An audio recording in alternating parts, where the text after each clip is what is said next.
स्वागत है आज के इस कॉन्वोकेशन सेरेमनी में। अभी आप एक म्यूजिक सुन रहे थे, सिर्फ हाथ उठाना है।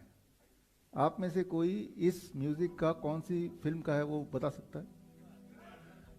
ये कर अच्छा ठीक है, अब पहले नहीं बताना है, हाथ रेस करना है ना, ये तो चीटिंग हो गया। अच्छा, सिर्फ हाथ रेस करना है। पहले तो सवाल आ जाए। सवाल ये है, कर्ज फिल्म का ये गाना आपने बता दिया, क्या आप में से कोई ये वाला गाने के पहले एक दो पंक्ति गा भी सकते हैं? हाथ रेस कीजिए। आप आइए आइए, इसी फिल्म का यही वाला माइक को।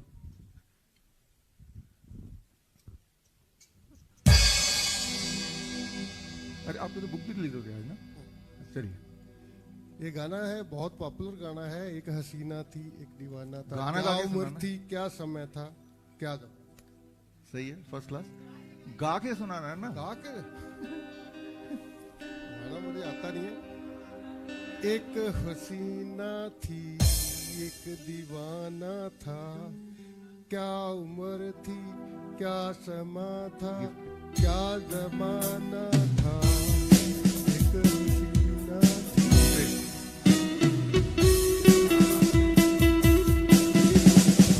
आपने कौन सा गाया? आपके लिए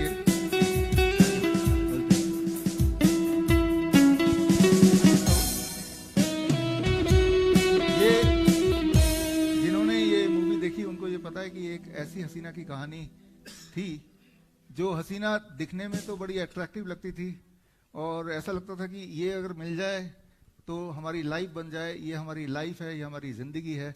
लेकिन उस हसीना के खूबसूरत चेहरे के पीछे एक और मुखौटा था और उसका मकसद कुछ और ही था। उसका मकसद था उस इंसान का जान और माल दोनों लूटना, है ना। जो अगर उस मूवी की बात करें तो जिस तरह से वो एक हसीना थी जो एट द फर्स्ट अपीयरेंस बहुत ही प्रॉमिसिंग लगती है, बहुत ही अच्छी लगती है, बहुत ही जेन्युइन लगती है, ठीक उसी तरह से आज के ज़माने का एक हसीना और भी है।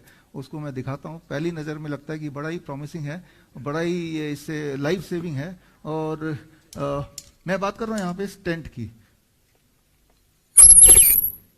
द स्टेंट की, भाई आपने देखा होगा, it is very very common कि किसी को कुछ छोटा सा दर्द हुआ, दर्द नहीं भी हुआ तो उसको लगा कि दर्द हुआ, अगर वो हॉस्पिटल जाएगा तो वो ये एक खूबसूरत सा दिखने वाला या ये बहुत प्रॉमिसिंग दिखने वाला, बहुत जेन्युइन दिखने वाला, लाइफ सेविंग दिखने वाला कि इसको लगा के फिर ही भेजेंगे, राइट। और जिंदगी भर के लिए वो लगा रहेगा अगर तो वो थोड़े दिन तक जिंदा रहता है तो, राइट। तो आज के ज़माने की जो हसीना है, जो फर्स्ट लुक में प्रॉमिसिंग लगता है कि इसके बिना कैसे काम चल सकता है, ये तो लाइफ सेविंग है, यही होना चाहिए हर एक की बॉडी में, दैट इज व्हाट इज ये आप देख रहे हैं।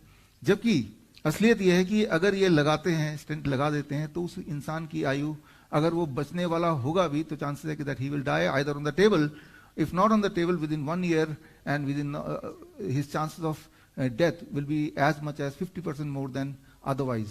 तो इस बारे में हम डिटेल में बात करेंगे। फिलहाल तो ये छोटा सा एक वो आपको एक हसीना की बात कर रहे थे, लेकिन यहाँ पे मैं एक और बात कर रहा हूँ। दो तरह के पेशेंट्स हैं। एक तरह के पेशेंट वो हैं जो जो कन्वेंशनल चीज़ों पे चलते हैं, जो कीमोथेरेपी पे ज़्यादा विश्वास करते हैं, डायलिसिस विश्वास करते हैं, दवाइयों पे विश्वास करते हैं, वैक्सीन पे विश्वास करते हैं, और वो खुद भी यही करते हैं ठीक होना हो। और दूसरे तरह के पेशेंट्स जिनसे आप मिलते हैं जो सोचते हैं कि हम डीआईपी डाइट से नेचुरल तरीके से हम ठीक हो जाएं और वही तरीका है, जिनको नेचर पे विश्वास है। तो दो तरह के पेशेंट्स होते हैं जो आपने एनकाउंटर करते हैं। आप कभी भी किसी पेशेंट मिलेंगे, दो तरह से होते हैं। या तो वो चूज करते हैं कि एलोपैथी कर लो, या कोई दवा ले लो, कोई इंजेक्शन लगा लो, ब्लड ट्रांसफ्यूज कर लो, डायलिसिस पे चले जाओ और बायोप्सी करा लो, रिपोर्ट्स, इन्हीं चीज़ों पे उनका पूरा भरोसा है।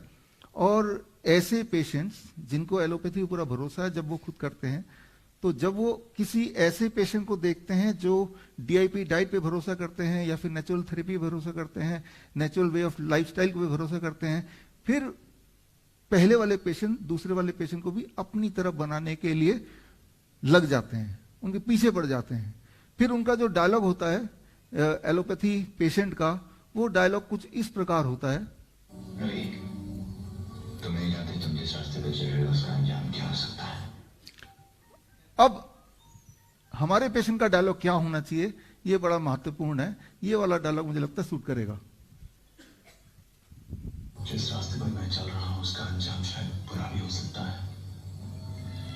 लेकिन जिस रास्ते पर तुम चल रहे हो उसका अंजाम सिर्फ बुरा ही होता है भाई। तो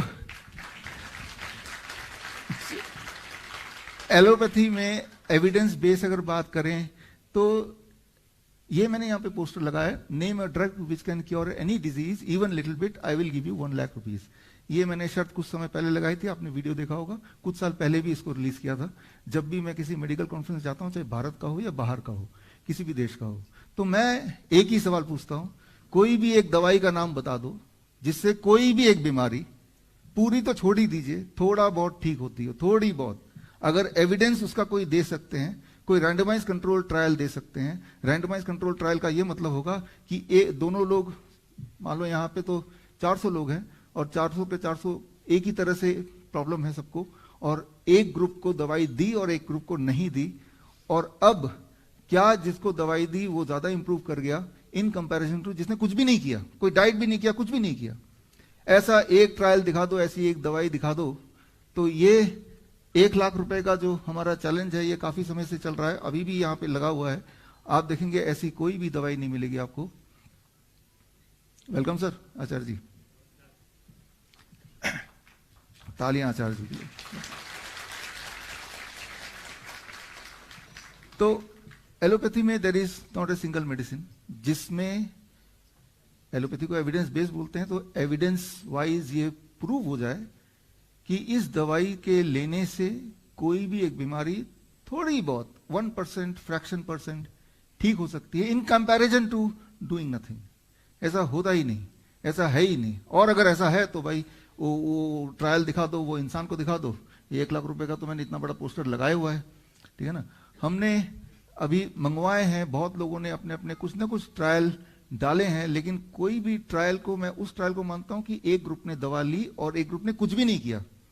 अभी के जो ट्रायल्स हैं वो होते हैं एक ग्रुप ने दवाई ली एक वाली, एक ग्रुप ने दूसरी दवाई ली, तो दोनों के बीच में रेस होता है।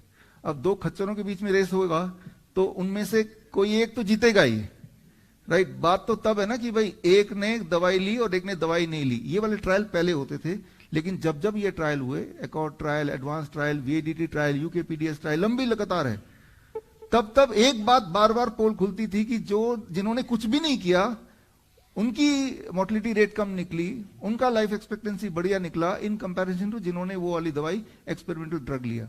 जब इस तरह के नतीजे लगातार consistently BP, sugar, heart, chemotherapy सबके आने लगे, तब एक नया चाल किया कि अब कभी भी हम ये वाला ट्रायल नहीं करेंगे कि एक ग्रुप ने दवाई ली और एक ग्रुप ने कुछ भी नहीं किया। हम ट्रायल हमेशा ये करेंगे कि एक ग्रुप ने दवाई ली, एक ग्रुप ने कोई और दवाई ली, यानी कि 2 खच्चरों को दौड़ाएंगे, राइट। तो उनमें से कोई तो जीतेगा ही जीतेगा। आप अब देखेंगे जो वैक्सीन आई थी, राइट, उनमें भी ट्रायल क्या था, ये वैक्सीन वर्सेस ये वैक्सीन। अभी ये BCG की या ट्यूबरकुलोसिस की, इन सब की जो दवाइयां दोबारा आती हैं, तो वो ट्रायल क्या होता है? ट्रायल ये होता है कि ये दवाई वर्सेस कोई भी एक दवाई जो कि पहले से बैन हो चुकी है। अगर ये कर दे कि ट्यूबरकुलोसिस के 2 तरह के पेशेंट है, एक तरह के पेशेंट को नई वाली दवाई या कोई भी दवाई दी और दूसरे पेशेंट कुछ भी, ट्रायल है कहां कि भाई ये तो साइंस है, तो साइंस है कहां, राइट। अगर तो कहीं साइंस है तो 1 लाख रुपए यहां पड़ा हुआ है, आप ले लो, राइट। तो बोलने को बहुत कुछ बोलेंगे, लेकिन हम उसको मानेंगे जो लिखित में है, जो एविडेंस में है, राइट, उसको हम मानेंगे। तो खैर यहां पे हम बात कर रहे थे कि एलोपैथी वर्सेस DIP डाइट के पेशेंट किस तरह से इंटरेक्शन होना चाहिए। तो यहाँ पे आपको यहाँ पे फोकस करना है। हम यहाँ पे 2 कैरेक्टर की बात कर रहे हैं। इसका नाम क्या था मूवी में? अमिताभ बच्चन, विजय, वो रवि। ये रवि और विजय की कहानी है। अच्छा, अब स्क्रीन पे ये कैमरा ले आना है। तो रवि, जूम टू दिस, इस पे जूम करना है। विजय और रवि की कहानी से हम शुरू करते हैं। विजय जो दोनों गरीब थे, आपको पता ही है, और एक विजय जो है स्मगलर बन जाता है, बहुत अमीर बन जाता है, और रवि एक ऑनेस्ट पर्सन के रूप में एक इंस्पेक्टर बन जाता है, गरीब बन जाता है। अब मान लो विजय और रवि दोनों को हार्ट अटैक आता है, फिर क्या होगा? तो देखते हैं जरा, इसको यहां लो, आप जूम में इसको देख पा रहे हैं? इसको जूम करो जितना कर सकते हो। इस स्क्रीन को, इसको बड़ा करना है, इस बोर्ड को, ठीक है ना। अब ये मान लो आप देख रहे हो, ये रहा हॉस्पिटल और ये विजय है, इसको हार्ट अटैक आता है, ये हॉस्पिटल के यहाँ पे कहीं पे खड़ा हुआ था and he got the heart attack. और ये रवि भी है, ये भी कहीं उतने डिस्टेंस पे खड़ा होता है, इनको भी हार्ट अटैक आ जाता है। अब विजय तो अमीर है, तो उसके पास एक बड़ी गाड़ी है, तो वो गाड़ी से हॉस्पिटल पहुंचेगा, और रवि बड़ा गरीब है, उसके पास गाड़ी तो नहीं है लेकिन गाड़ी की जगह ठेला है, तो ये ठेला से पहुंच रहा है। तो जाहिर सी बात है कौन पहले पहुंचेगा? विजय पहले पहुंच जाएगा। अब एक सवाल आपसे पूछना चाहता हूं कि इनमें से किस, दोनों को एक ही तरह का हार्ट अटैक आया, लगभग उम्र दोनों की सेम ही है, एक तो पहले पहुंच गया और एक को ठेले में धीरे धीरे लेके आ रहे हैं, क्योंकि ये प्रथा है कि जब भी हार्ट अटैक आए तो हॉस्पिटल ले जाना चाहिए, ये एक प्रथा है। तो उस प्रथा के तहत दोनों को ले गया गया, गाड़ी वाला पहले पहुंच गया, विजय पहले पहुंच गया। मेरा आपसे सवाल, दोनों में से किसके जिंदा रहने के चांसेस ज्यादा हैं? ठेले वाले का। आपको पता है आंसर उल्टा ही आने वाला है, लेकिन इंपॉर्टेंट ये है कि एविडेंस क्या कहता है। Switch to this. इंपॉर्टेंट ये कि एविडेंस क्या कहता है वो हमें समझना होगा। एविडेंस ये कहता है कि after the heart attack, irrespective of the distance between the home and hospital, heart attack आने के बाद इंसान हॉस्पिटल से दूर हो या बिल्कुल हॉस्पिटल के पास में हो, the death rate does not change. 16% लोग मरना ही है। इसका मतलब जो दूर है धीरे धीरे आ रहा है और जो पास है जल्दी पहुंच रहा है। तो हमें लग रहा है कि जो जल्दी पहुंच गया तो इसके ये जो जिंदा है आज, ये हॉस्पिटल ने कुछ कमाल कर दिया तो वो जिंदा है। लेकिन जब ये तो हमारी एक सोच है, एक मेंटल ये एक अंडरस्टैंडिंग है, लेकिन जब इसको डेटा से देखा गया, एक जो ये रिसर्च पेपर है कि जितने लोगों को हार्ट अटैक आया एक शहर में, उन सबके घर के डिस्टेंस देख लिए और घर पे जिनको हार्ट अटैक आया, तो उससे अंदाजा लगा ले कितना टाइम लगा होगा इनको घर से हॉस्पिटल लेके आने में। तब उन्होंने एक आश्चर्यजनक चीज देखी कि देर से लेके आओ, जल्दी लेके आओ, पास में है घर या दूर है। तो इनके इस रिसर्च पेपर 2008 का कि भाई इसमें कंक्लूजन है कि distance from the home and hospital it does not affect the death inside the hospital, वो एक ही जितना है। तो मतलब ये कि ठेले में भी ले जा सकते हैं, गाड़ी धीरे धीरे भी चला सकते हैं, क्योंकि वो एक पर्टिकुलर टाइम लिमिट है, उस टाइम डिसाइड होता है। उसके बारे में थोड़ा आगे जिक्र करूंगा कि ये मरेगा या जिंदा रहेगा। उतने टाइम में वो इंसान कहीं भी रहे, राइट, वो टाइम काटना है। उतने टाइम में वो किसी मंदिर में रहेगा और तब जिंदा रह गया तो लगेगा देखो ये मंदिर की वजह से है। उतने टाइम में वो किसी भी और जगह पे रहेगा, मॉल में रहेगा और जिंदा रह गया, तो यहां ही कुछ ना कुछ जादुई शक्ति है। तो उस तरह का एक दिमाग में थॉट आ सकता। अब एक सवाल दूसरा पूछना कि दोनों के दोनों हॉस्पिटल पहुंच जाते, स्विच टू हियर,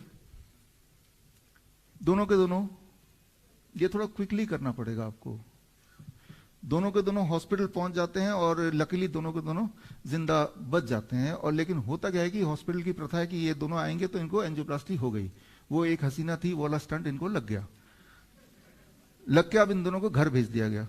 अब जाहिर सी बात है जो विजय है वो बहुत ही अमीर आदमी है, तो उसका एक आलीशान घर है, वो भी हॉस्पिटल यानी कि शहर के अंदर बीचों बीच हॉस्पिटल के करीब।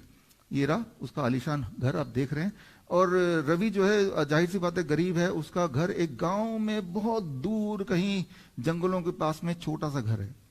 तो एंजियोप्लास्टी करके ये गांव के अपने घर में पहुंच जाता है। और विजय तो खैर हॉस्पिटल के पास ही उसका आलीशान घर स्विमिंग पूल वाला है, यहां पे चला जाता है। अब सवाल यह है कि दोनों ने एंजियोप्लास्टी करा के घर तो चले गए, लेकिन उनको हर महीने 2 महीने में वापस चेकअप कराने आना पड़ेगा, ऐसा डॉक्टर ने बोला है ना, कि आपको हर 2 महीने में आके चेकअप कराओ क्योंकि आपकी एंजियोप्लास्टी हुई है, तो checkup is very very important. अब सवाल यह है कि जो तो विजय बिल्कुल पास में है और रवि इतना दूर है। अब दोनों लोग चेकअप कराने जाते हैं हॉस्पिटल में हर महीने, तो जिसका घर दूर है, काफी दूर है, उसके जिंदा रहने के चांसेस ज्यादा हैं या जो हॉस्पिटल के बगल में रहता है और एंजियोप्लास्टी कर लिया उसके जिंदा रहने के चांसेस ज्यादा हैं? देखते हैं रिजल्ट क्या कहता है। रिजल्ट ये कहता है longer the distance between home and hospital lesser the death. Angioplasty अगर मान भगवान न करे गलती से करा ही लिया है और आप जिंदा भी रहना चाहते हैं तो रिसर्च ये कहता है कि जितना दूर होगा आपका घर हॉस्पिटल से उतना ज्यादा चांसेस है कि आप जिंदा रहेंगे, राइट। तो ये भी एक बड़ा ही यूरोपियन हार्ट जर्नल का अच्छा रिसर्च है, 2021 का भी का है, 2-3 साल हुए, राइट। इसमें भी ये देखा गया कि जिन जिन को एंजियोप्लास्टी करके भेजते गए उन सबका घर का डिस्टेंस भी नापा कि इतना टाइम तो लगता होगा, और जाहिर सी बात है जो ज्यादा दूर रहता वो उतनी फ्रीक्वेंटली आ भी नहीं पाता होगा। तो ये सारे फैक्टर्स लिए फिर ये दिमाग में आया कि इसका मतलब ये है कि जो आ नहीं पाते होंगे वो ज्यादा मरते होंगे, ज्यादा परेशान हो जाते होंगे, उनकी बॉडी में मॉर्बिडिटी मोर्टिलिटी दोनों ये होता होगा। इस सोच के साथ ये रिसर्च स्टार्ट किया, लेकिन जब सारे डेटा सामने आए तो नतीजा ये निकला कि जितना दूर वाले जो थे पेशेंट्स, जो कभी कभार आए ही नहीं कि इतना दूर है कौन जाएगा, वही लोग हैं जो ज्यादा जिंदा रहे इन कंपैरिजन टू विजय की तरह जिनका घर, आलीशान घर हॉस्पिटल के बगल में था। अच्छा, अब एक और वापस मैं एक सवाल पूछता हूं आपसे। ये जो विजय है ये बड़ा अमीर है, ये सोचता है इसको जान प्यारी है, पैसे तो कमा लिए, पैसे से वो सब कुछ खरीदना चाहता है। उसने सोचा क्यों ना मैं अपना हॉस्पिटल ही बना लूं, ये खरीद ही लूं हॉस्पिटल, ये वाला हॉस्पिटल जो है मैं खरीद लेता हूं, let me buy this hospital, और इसी में रहना शुरू कर देता हूं, क्योंकि हॉस्पिटल के अंदर ही सब कुछ मिल जाएगा। कभी कुछ भगवान न करे हार्ट अटैक हो जाएगा तो हॉस्पिटल अंदर हो जाएगा। लेकिन रवि तो और गरीब होता चला जाता है और वो हॉस्पिटल आ ही नहीं सकता, हार्ट अटैक होगा तो। अब ये जो विजय है, थोड़ा सा हमने सिचुएशन चेंज किया, इसने इस हॉस्पिटल को खरीद लिया और ये हॉस्पिटल के अंदर ही रहने लगा, और रवि हमेशा की तरह बाहर ही रहता है।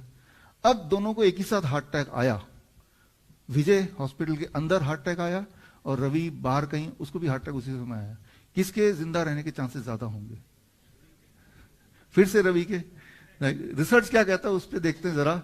रिसर्च ये कहता है कि हॉस्पिटल के अंदर अगर आपके हार्ट अटैक आएंगे तो आपके मरने के चांसेस 40% है, इन कंपैरिजन टू अगर आपके हॉस्पिटल के बाहर हार्ट अटैक आता है, राइट। यानी कि हॉस्पिटल के अंदर अगर किसी को हार्ट अटैक आता है तो दुनिया भर में ये देखा गया है कि 10 गुना ज्यादा चांसेस है कि वो मर जाएगा, राइट। तो ये सारा एविडेंस है, ये सारा सबूत है, इसको आप इग्नोर नहीं कर सकते। एक झूठ को हजारों बार बोलने से सब लोग बोलेंगे, रिपीट करेंगे, टीवी में दिखाएंगे तो वो सच दिख सकता है, लेकिन वो सच बन नहीं जाएगा। That is the most important thing. अगर आप एविडेंस पे विश्वास करते हैं तो एविडेंस तो ये रहे। कई बार लोग बोलते हैं कि जो जो एविडेंस एलोपैथी के अगेंस्ट में मैं वही दिखाता हूं। अगर ऐसी बात है तो आप अपने एविडेंस दिखा दो जो आपके फेवर में हो, वो भी दिखा दो। ऐसा कोई एविडेंस हो तो दिखाओ, जबकि ऐसा कोई एविडेंस नहीं है। जब जब ऐसा कभी एविडेंस लाने की कोशिश की गई पूरे दुनिया में, तब जब कंक्लूजन आया वो इसी तरह का आया। कोशिश जब की जाती तो इसी सोच से की जाती कि इससे हम ये साबित कर देंगे देखो हॉस्पिटल कितना अच्छा काम कर रहे हैं। लेकिन जब तक वो ट्रायल खत्म होता है, सारे डेटा सामने आते हैं, तो जो भी रिजल्ट है उसको पब्लिश करना होता है। कई बार वो करते भी नहीं है, लेकिन जब जब करते हैं तो ये रिजल्ट आया। एक सिचुएशन ले लेते हैं कि दोनों को हार्ट अटैक आ गया दोबारा से। अब हॉस्पिटल में जो हार्ट के डॉक्टर हैं वो गायब हो गए। दोनों पहुंचे हॉस्पिटल एक ही साथ, लेकिन हॉस्पिटल में वो डॉक्टर्स है ही नहीं, डॉक्टर्स ही नहीं है हॉस्पिटल में, हार्ट वाले डॉक्टर गायब। अब इनके डॉक्टरों के नहीं होने की वजह से इनके मरने के चांसेस बढ़ जाएंगे या घट जाएंगे? घट जाएंगे। आप CIM के स्टूडेंट हैं तो आपको ये पता है, राइट। तो 15% less death during the national cardiology meeting dates. हर साल लगभग इसी महीने में 3 दिन का नेशनल कार्डियोलॉजी मीटिंग होता है। पूरे देश दुनिया से हार्ट डॉक्टर अपना अपना हॉस्पिटल छोड़ के एक जगह पे इकट्ठा होते हैं और वो अलग अलग सिटी में होता रहता है। एक बार किसी ने सवाल उठाया उन्हीं में से कि 3 दिन के लिए दुनिया के ज्यादातर हॉस्पिटल के हार्ट डॉक्टर गायब हो गए। इन 3 दिन में जब किसी को हार्ट अटैक आ रहा होगा तो उनके पास तो हम लोग उपलब्ध नहीं है, तो उनके तो मरने के चांस बढ़ गए होंगे। तो इस तरह का कार्डियोलॉजी मीटिंग ना कराया जाए। तो कहा कि भाई लेट्स चेक कि ऐसा हो रहा है क्या। तो उन्होंने डेटा इकट्ठे किए कि उन 3 दिन में कितने डेथ हुए इन कंपैरिजन टू उससे पिछले 3 दिन में या उनके वापस आने के बाद के 3 दिन में। तो देखा गया टाइम टू टाइम कि जब भी कार्डियोलॉजी मीटिंग होती है उन 3 दिन में 15% कम लोग मरते हैं हार्ट अटैक से, जो लोग हॉस्पिटल में आ तो जाते हैं लेकिन डॉक्टर होता नहीं है। तो ये एक सत्य है फिर जो कि 2015 में छपा। तो उन्होंने ये डिस्कस किया कि चिंता करने की कोई बात नहीं है, आपके यहाँ आने से मृत्यु दर बढ़ती नहीं है, तो continue with the cardiology meeting. तो खैर कार्डियोलॉजी मीटिंग हर साल होती रही। फिर 2018 में उन्होंने सोचा अब दोबारा देखा जाए कि परिस्थिति क्या है। वो बाई चांस वो आंकड़े आ गए थे कि ये कुछ कंसिस्टेंसी है, तो 2018 में दोबारा से वही वाला ट्रायल किया, वही वाला डेटा इकट्ठा किया दोबारा से अगले 3 साल का, तो देखा कि दोबारा से ये पाया गया कि जब जब हार्ट के डॉक्टर अपने हॉस्पिटल से गायब होते हैं तब तब हार्ट के या हार्ट अटैक के जो मृत्यु दर है हॉस्पिटल के अंदर वो कम हो जाती है। कंसिस्टेंटली देखा गया, लगातार देखा गया। तो अब ये तो मैं बात कर रहा था सिर्फ हार्ट की, अब अगर बात करूं बाकी बीमारियों की, बाकी सारी बीमारियों की, तो एक परिस्थिति यह है कि अगर सारे डॉक्टर ही अगर हॉस्पिटल से गायब हो जाएं, स्ट्राइक पे चले जाएं, तो तब क्या मृत्यु दर बढ़ जाती है या घट जाती है? यूनिवर्सल ट्रुथ है, आपको यह पता ही है कि जब जब दुनिया में, देश में, विदेश में डॉक्टरों की स्ट्राइक होती आई है, तब तब यह देखा गया कंसिस्टेंटली, तब तब मृत्यु दर उस जगह की घटती गई है, मोर्टलिटी रेट घटती गई है। ये एविडेंस है, इस पे तो मैंने पूरी एक किताब भी लिखी है सारे एविडेंस इकट्ठे करके। तो अलग अलग देशों में, भारत में भी रह रहे कि आपने देखा होगा डॉक्टरों की स्ट्राइक होती ही रहती है। जब भी डॉक्टरों की स्ट्राइक होती है तो याद रखिए, कभी भी पूरे दुनिया में आज तक का रिकॉर्ड है, कभी भी होम्योपैथिक एसोसिएशन की स्ट्राइक नहीं होती है, आयुर्वेदिक एसोसिएशन की स्ट्राइक नहीं होती, नेचुरोपैथी एसोसिएशन की स्ट्राइक नहीं होती। सिर्फ यही डॉक्टर एलोपैथी वाले स्ट्राइक करते हैं, और जब भी स्ट्राइक करते हैं उनकी पोल दोबारा खुल जाती है। तो ये 19% reduce mortality during the 100 days doctor strike in Kenya. यहां जब डॉक्टर वर्ड लिखा तो उसको एलोपैथिक डॉक्टर मानिए, ये एलोपैथिक डॉक्टर की स्ट्राइक थी, यहां तो वर्ड बचाने के लिए छोटा सा लिखा मैंने। तो 100 दिन के लिए पूरे देश से सारे डॉक्टर्स गायब हो गए। सोच लीजिए जरा, उन 100 दिन के बाद जब ट्रायल हुआ, तो जब उनके ऑब्जर्वेशन स्टडी हुई, तो नतीजा ये निकला कि 19% मोर्टलिटी घट गई। लोग जो अदरवाइज मर जाते, अगर वो नहीं होता स्ट्राइक, तो वो लोग जिंदा हैं। तो इसी तरह के फिर ऐसे जब कई सारे रिपोर्ट आने लगे, ये 2020 का है, तो एक बार ये कि पूरे दुनिया के जितने सारे इस तरह के रिसर्च पेपर है, सारे को जोड़ देते हैं। अब देखते हैं फाइनल कंक्लूजन क्या है। तो फाइनल कंक्लूजन यही है, मेटा एनालिसिस बोलते हैं इसमें, नो चेंज और reduce mortality during the doctor strike. जब भी डॉक्टरों की स्ट्राइक होती है तो या तो मोर्टलिटी वहीं की वहीं रहती है, या फिर लोग अधिक वो कम मरने लगते हैं। तो ये दिस इज द ट्रुथ। तो मैं ये 2022 का, अभी से 2 साल पहले का ही, 2 साल भी नहीं, 2022 दिसंबर। तो मेटल एनालिसिस का मतलब आपको तो पता ही है कि सारे ट्रायल्स को इकट्ठा करके उनका एक एवरेज निकाल के फाइनल रिपोर्ट निकाल देना। तो फाइनल तो ये है कि जब भी कभी लोग अपना इलाज नहीं कराते हैं, तब उनके जिंदा रहने के चांसेस बढ़ जाते हैं। तो एक इलाज तो यही है कि आपको कोई इलाज नहीं कराना, राइट, है ना? तो कम से कम आप जिंदा रहेंगे, है ना? लेकिन यहां पे इंपॉर्टेंट बात है कि ऐसा होता क्यों है, इसके साइंस को थोड़ा समझना जरूरी है। As a CIM student, CCAP student, health student, medical nutrition student, अलग अलग हमारे ट्रेनिंग के जो स्टूडेंट्स हैं, कि इसके अंदर की गहराई जो हमने अपने ट्रेनिंग में कवर नहीं किया, उसको मैं कवर करना चाहता हूँ। व्हाई इट एग्जैक्टली हैपेंस, ऐसा क्यों है। इसको अगर हार्ट के कॉन्टेक्स्ट में अगर करें, समझें, तो वो कुछ ऐसा है। आप इसको देखेंगे, ये एक बहुत ही रेपुटेड जर्नल है और 2002 की ये रिपोर्ट है कि जब भी किसी को हार्ट अटैक आता है और अगर वो कुछ भी नहीं करता है, कुछ भी नहीं करता, कहीं भी नहीं जाता, कोई दवाई भी नहीं लेता, कुछ भी नहीं करता है, तो 5% चांस है कि वो मर जाएगा 1 साल के अंदर। और अगर वो हॉस्पिटल जाता है और हॉस्पिटल का ट्रीटमेंट करता है, एंजियोप्लास्टी करता है, तो उसके जिंदा रहने के चांसेस कम हो जाते हैं, यानी कि मरने के चांसेस डबल हो जाते हैं। ये है within 1 year chances of his dying is 10%। For example, मान लो 10 लोग हैं जो हार्ट अटैक से मरे नहीं, लेकिन 10 के 10 ने एंजियोप्लास्टी करा लिया, तो आप ये लिख के रख दीजिए कि इस 1 साल के अंदर इन 10 में से 1 आदमी कम होने वाला है, 9 होने वाले हैं, राइट। तो या 100 में से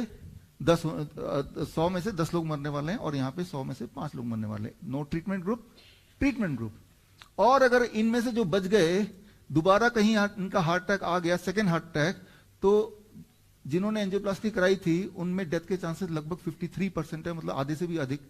और जिन्होंने कुछ भी नहीं किया, उनके मरने के चांसेस 1/10। ट्राई टू अंडरस्टैंड कि कुछ नहीं कराना भी अपने आप में बड़ा इलाज है ना। इन डॉक्टरों के जाल से बचना कि मैं कुछ नहीं कराऊंगा, बस यही कराना है, तो भी आप बची जाओगे।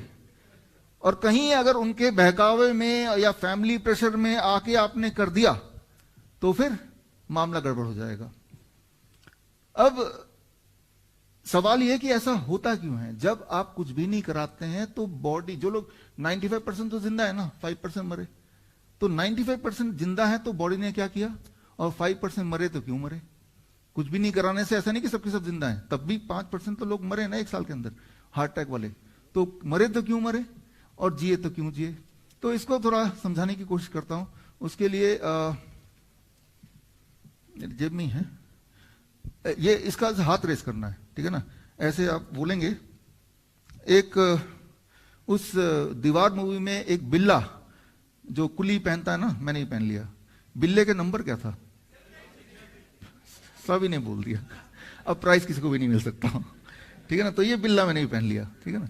तो अब वो बिल्ला के जिनको स्टोरी नहीं पता है, तो जिस तरह से ये बिल्ला है जो प्रोटेक्ट करता है उस मूवी के किरदार को देखते हैं जरा यहाँ पे, और उससे आपको सटीक तरीके से समझ आ जाएगा कि ये जो लोग बच गए वो क्यों बच गए, और जो मर गए तो वो क्यों मर गए।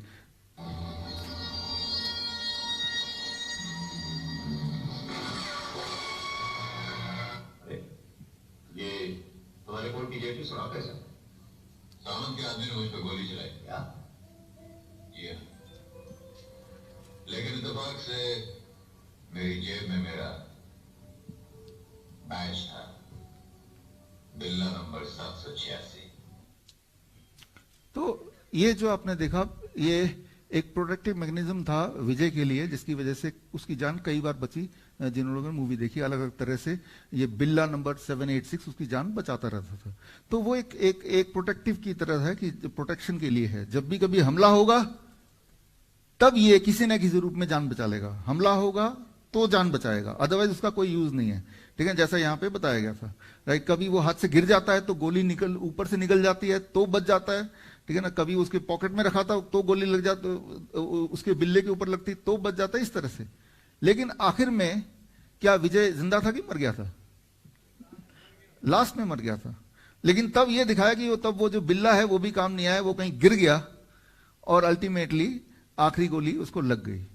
तो इसी तरह से हमारे बॉडी में भी एक मैकेनिज्म है जो आपको ऑलरेडी हमारी ट्रेनिंग के थ्रू पता है, that is called collateral arteries, right? तो लेकिन उसकी आगे की कहानी यह है कि कोलैटरल आर्टरी, मेन आर्टरीज जो है, अगर आप देखते हैं जो लेफ्ट मेन आर्टरी है या राइट मेन आर्टरी है, उन आर्टरी के भी सब कैपिलरीज हैं और उसके वेन्स हैं, वो सब तो हैं। उसके अलावा अतिरिक्त आप जो जाल टाइप देख रहे हैं, एक जाल जो देखने में थोड़ा बहुत ही महीन लग रहा है, उनमें से कुछ ऐसे ब्लड वेसल्स हैं जो कि इस बिल्ले की तरह है, that is called collateral arteries. Emergency artery बोल सकते हैं समझने के लिए। वो आर्टरीज नॉर्मली कुछ ब्लड सप्लाई नहीं करेंगे। नॉर्मली जिस तरह के आपके गाड़ी में स्टेपनी है, जो कि नॉर्मली आप उसका कोई यूज नहीं है, लेकिन जब गाड़ी का एक टायर पंचर हो गया तभी वो स्टेपनी को आप उपयोग में ला सकते हैं, अगर तो ला सकते हैं उस वक्त। लेकिन उस वक्त स्टेपनी ठीक होना चाहिए, पाना होना चाहिए आपके पास उसको खोलने के लिए। ठीक उसी तरह से हमारे पूरे हार्ट को घेरते हुए ये थोड़े थोड़े जाल जो दिख रहे हैं, दोज आर कोलैटरल आर्टरीज। और वो आर्टरी तभी एक्टिवेट होगी जब हार्ट अटैक आया। ये बिल्ला तभी उसकी हेल्प कर रही है जब गोली आई, तभी उसका कोई उपयोग है, राइट? क्योंकि वो ऐसी जगह पे स्ट्रेटेजिकली पड़ा हुआ था कि कुदरती या किस्मत से वो बच गया। तो अदरवाइज उस पड़े होने का और कोई बेनिफिट नहीं है। वो तभी बेनिफिट है जब गोली मार रहे हो, गोली भी उधर ही लग रही है। सिमिलरली ये कोलैटरल आर्टरीज का एक घेरा है जो अदरवाइज उस बिल्ली की तरफ पड़ा ही हुआ है, कोई इसका सिग्निफिकेंस नहीं है। लेकिन इंपॉर्टेंट बात, अगर किसी को हार्ट अटैक आता है, हार्ट अटैक का मतलब सिंपल ये होता है, अगर इसको हम समझने की कोशिश करते हैं, हार्ट का मॉडल देना जरा। अगर इसको हम समझने की कोशिश करते हैं तो ये आप देख रहे हैं कुछ बड़े बड़े आर्टरीज जो कि आप दूर से भी थोड़े बहुत देख पा रहे हैं। जो मेन आर्टरीज हैं उसमें कहीं ना कहीं ब्लॉकेज आने लगता है, जो आप सबको पता है। जब ब्लॉकेज आ जाएगा तो जाहिर सी बात है वहां पे ब्लड पास नहीं होगा। This can be sensed by the collateral artery जो हर जगह बिछे हुए हैं। तो कोलैटरल आर्टरी एकदम से एक्टिव होते हैं उसी वक्त जब ये ब्लॉक होना ज्यादा होने लगता है, और ये उसी रफ्तार से कोलैटरल आर्टरी खुलने लगता है। ये ब्लॉक हो रहा है, वो खुल रहा है, और बाय द टाइम ये main arteries are blocked, collateral artery open हो गया और वो इंसान दोबारा से रिवाइव हो गया। या फिर मोस्टली ये तो होता है 50% चांसेस है कि आपका हार्ट अटैक आया और आपको पता भी नहीं चला।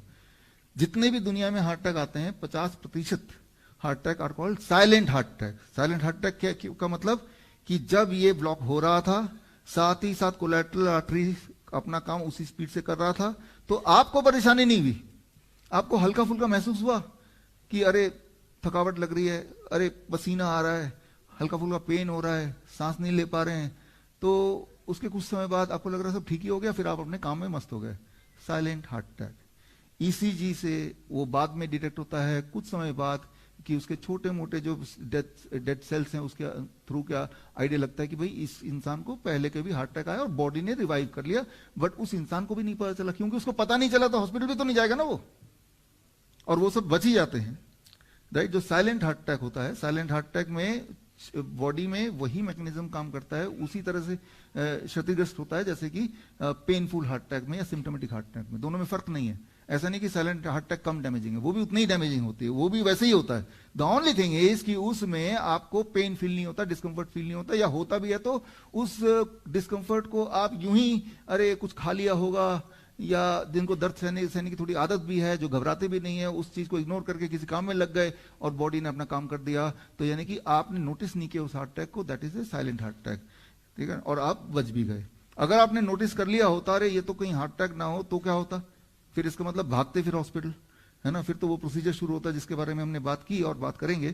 तो मैं ये बोलना चाह रहा हूं कि 50% हार्ट अटैक साइलेंट होते हैं। वो हो सकता है हम में से बहुत लोग इंक्लूडिंग मी हमें साइलेंट हार्ट अटैक पड़े हों कभी, लेकिन हमें ये भी पता है कि हमारे पास भी एक बिल्ला है, उस बिल्ले ने ठीक कर दिया होगा, गोली लगी भी होगी तो बिल्ले की वजह से हम जिंदा हैं आज, राइट। तो ये जो अरेंजमेंट है वो गॉड का किया हुआ अरेंजमेंट है, राइट, और जिसकी वजह से इंसान जिंदा रहता है। लेकिन ये कब एक्टिवेट होता है ये हमें याद रखना पड़ेगा, जब उसकी जरूरत है।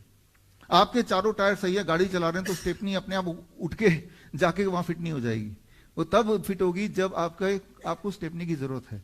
तो ये हमें समझना पड़ेगा कि इंपॉर्टेंट बात यह है कि जब ब्लॉकेज आया, जो आप देख रहे हैं ब्लॉकेज यहां पे, तब जैसे जैसे ब्लॉकेज बढ़ता जाएगा तो वैसे वैसे जो सब आर्टरीज हैं यहां पे ब्लड फ्लो कम होगा।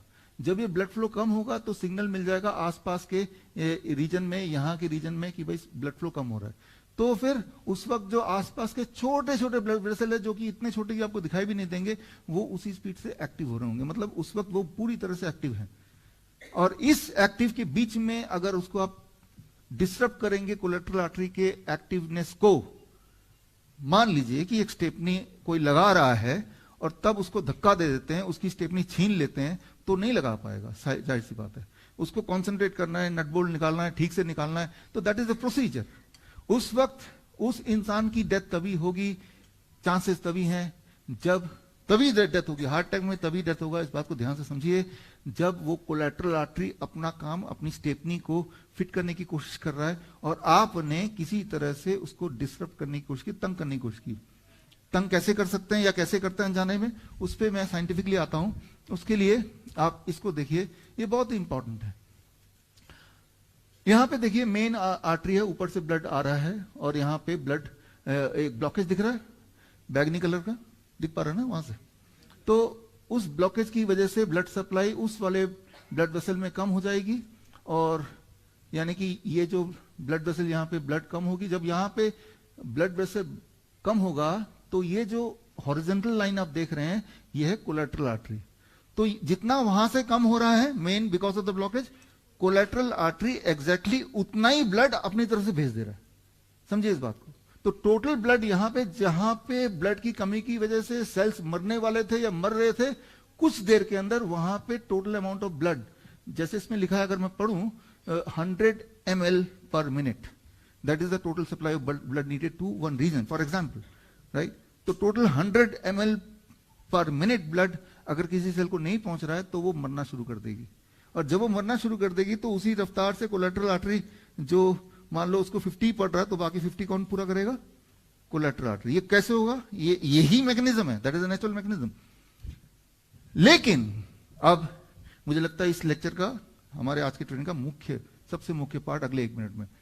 लेकिन जैसा मैंने बताया, जब ये कोलेटरल आर्टरी ये करने की कोशिश कर रही है, कंपनसेट करने के लिए एक नए रास्ते से ब्लड भेज रही है, तब अगर कोलेटरल आर्टरी को आपने तंग किया तो मर सकता है वो इंसान। अच्छा, तंग कैसे करते हैं, ये रिसर्च पेपर क्या कहती है? ऐसे हजारों रिसर्च पेपर है। ये इसे बोलते हैं कोरोनरी स्टील। कोरोनरी मतलब blood vessels of the heart, steel मतलब चोरी। वो कोरोनरी स्टील एक मेडिकल फिनोमिना है। कोरोनरी स्टील का मतलब है कि जब भी हार्ट अटैक आने के बाद या उससे पहले अगर बीपी की दवाई देते हैं या डायलेटर, वीजो डायलेटर्स देते हैं या नाइट्रेट देते हैं, ये सारी गोलियां देते हैं हार्ट अटैक में या हार्ट के पेशेंट को, या फिर एंजियोप्लास्टी करते हैं, तो ये सब करना is equivalent to collateral arteries को डिसरप्ट करना। ये इसके लिए मेडिकल साइंस में एक शब्द है कोरोनरी स्टील। ऐसे नहीं कि मेरे या हमारे इमेजिनेशन में हमने कुछ भी समझाया।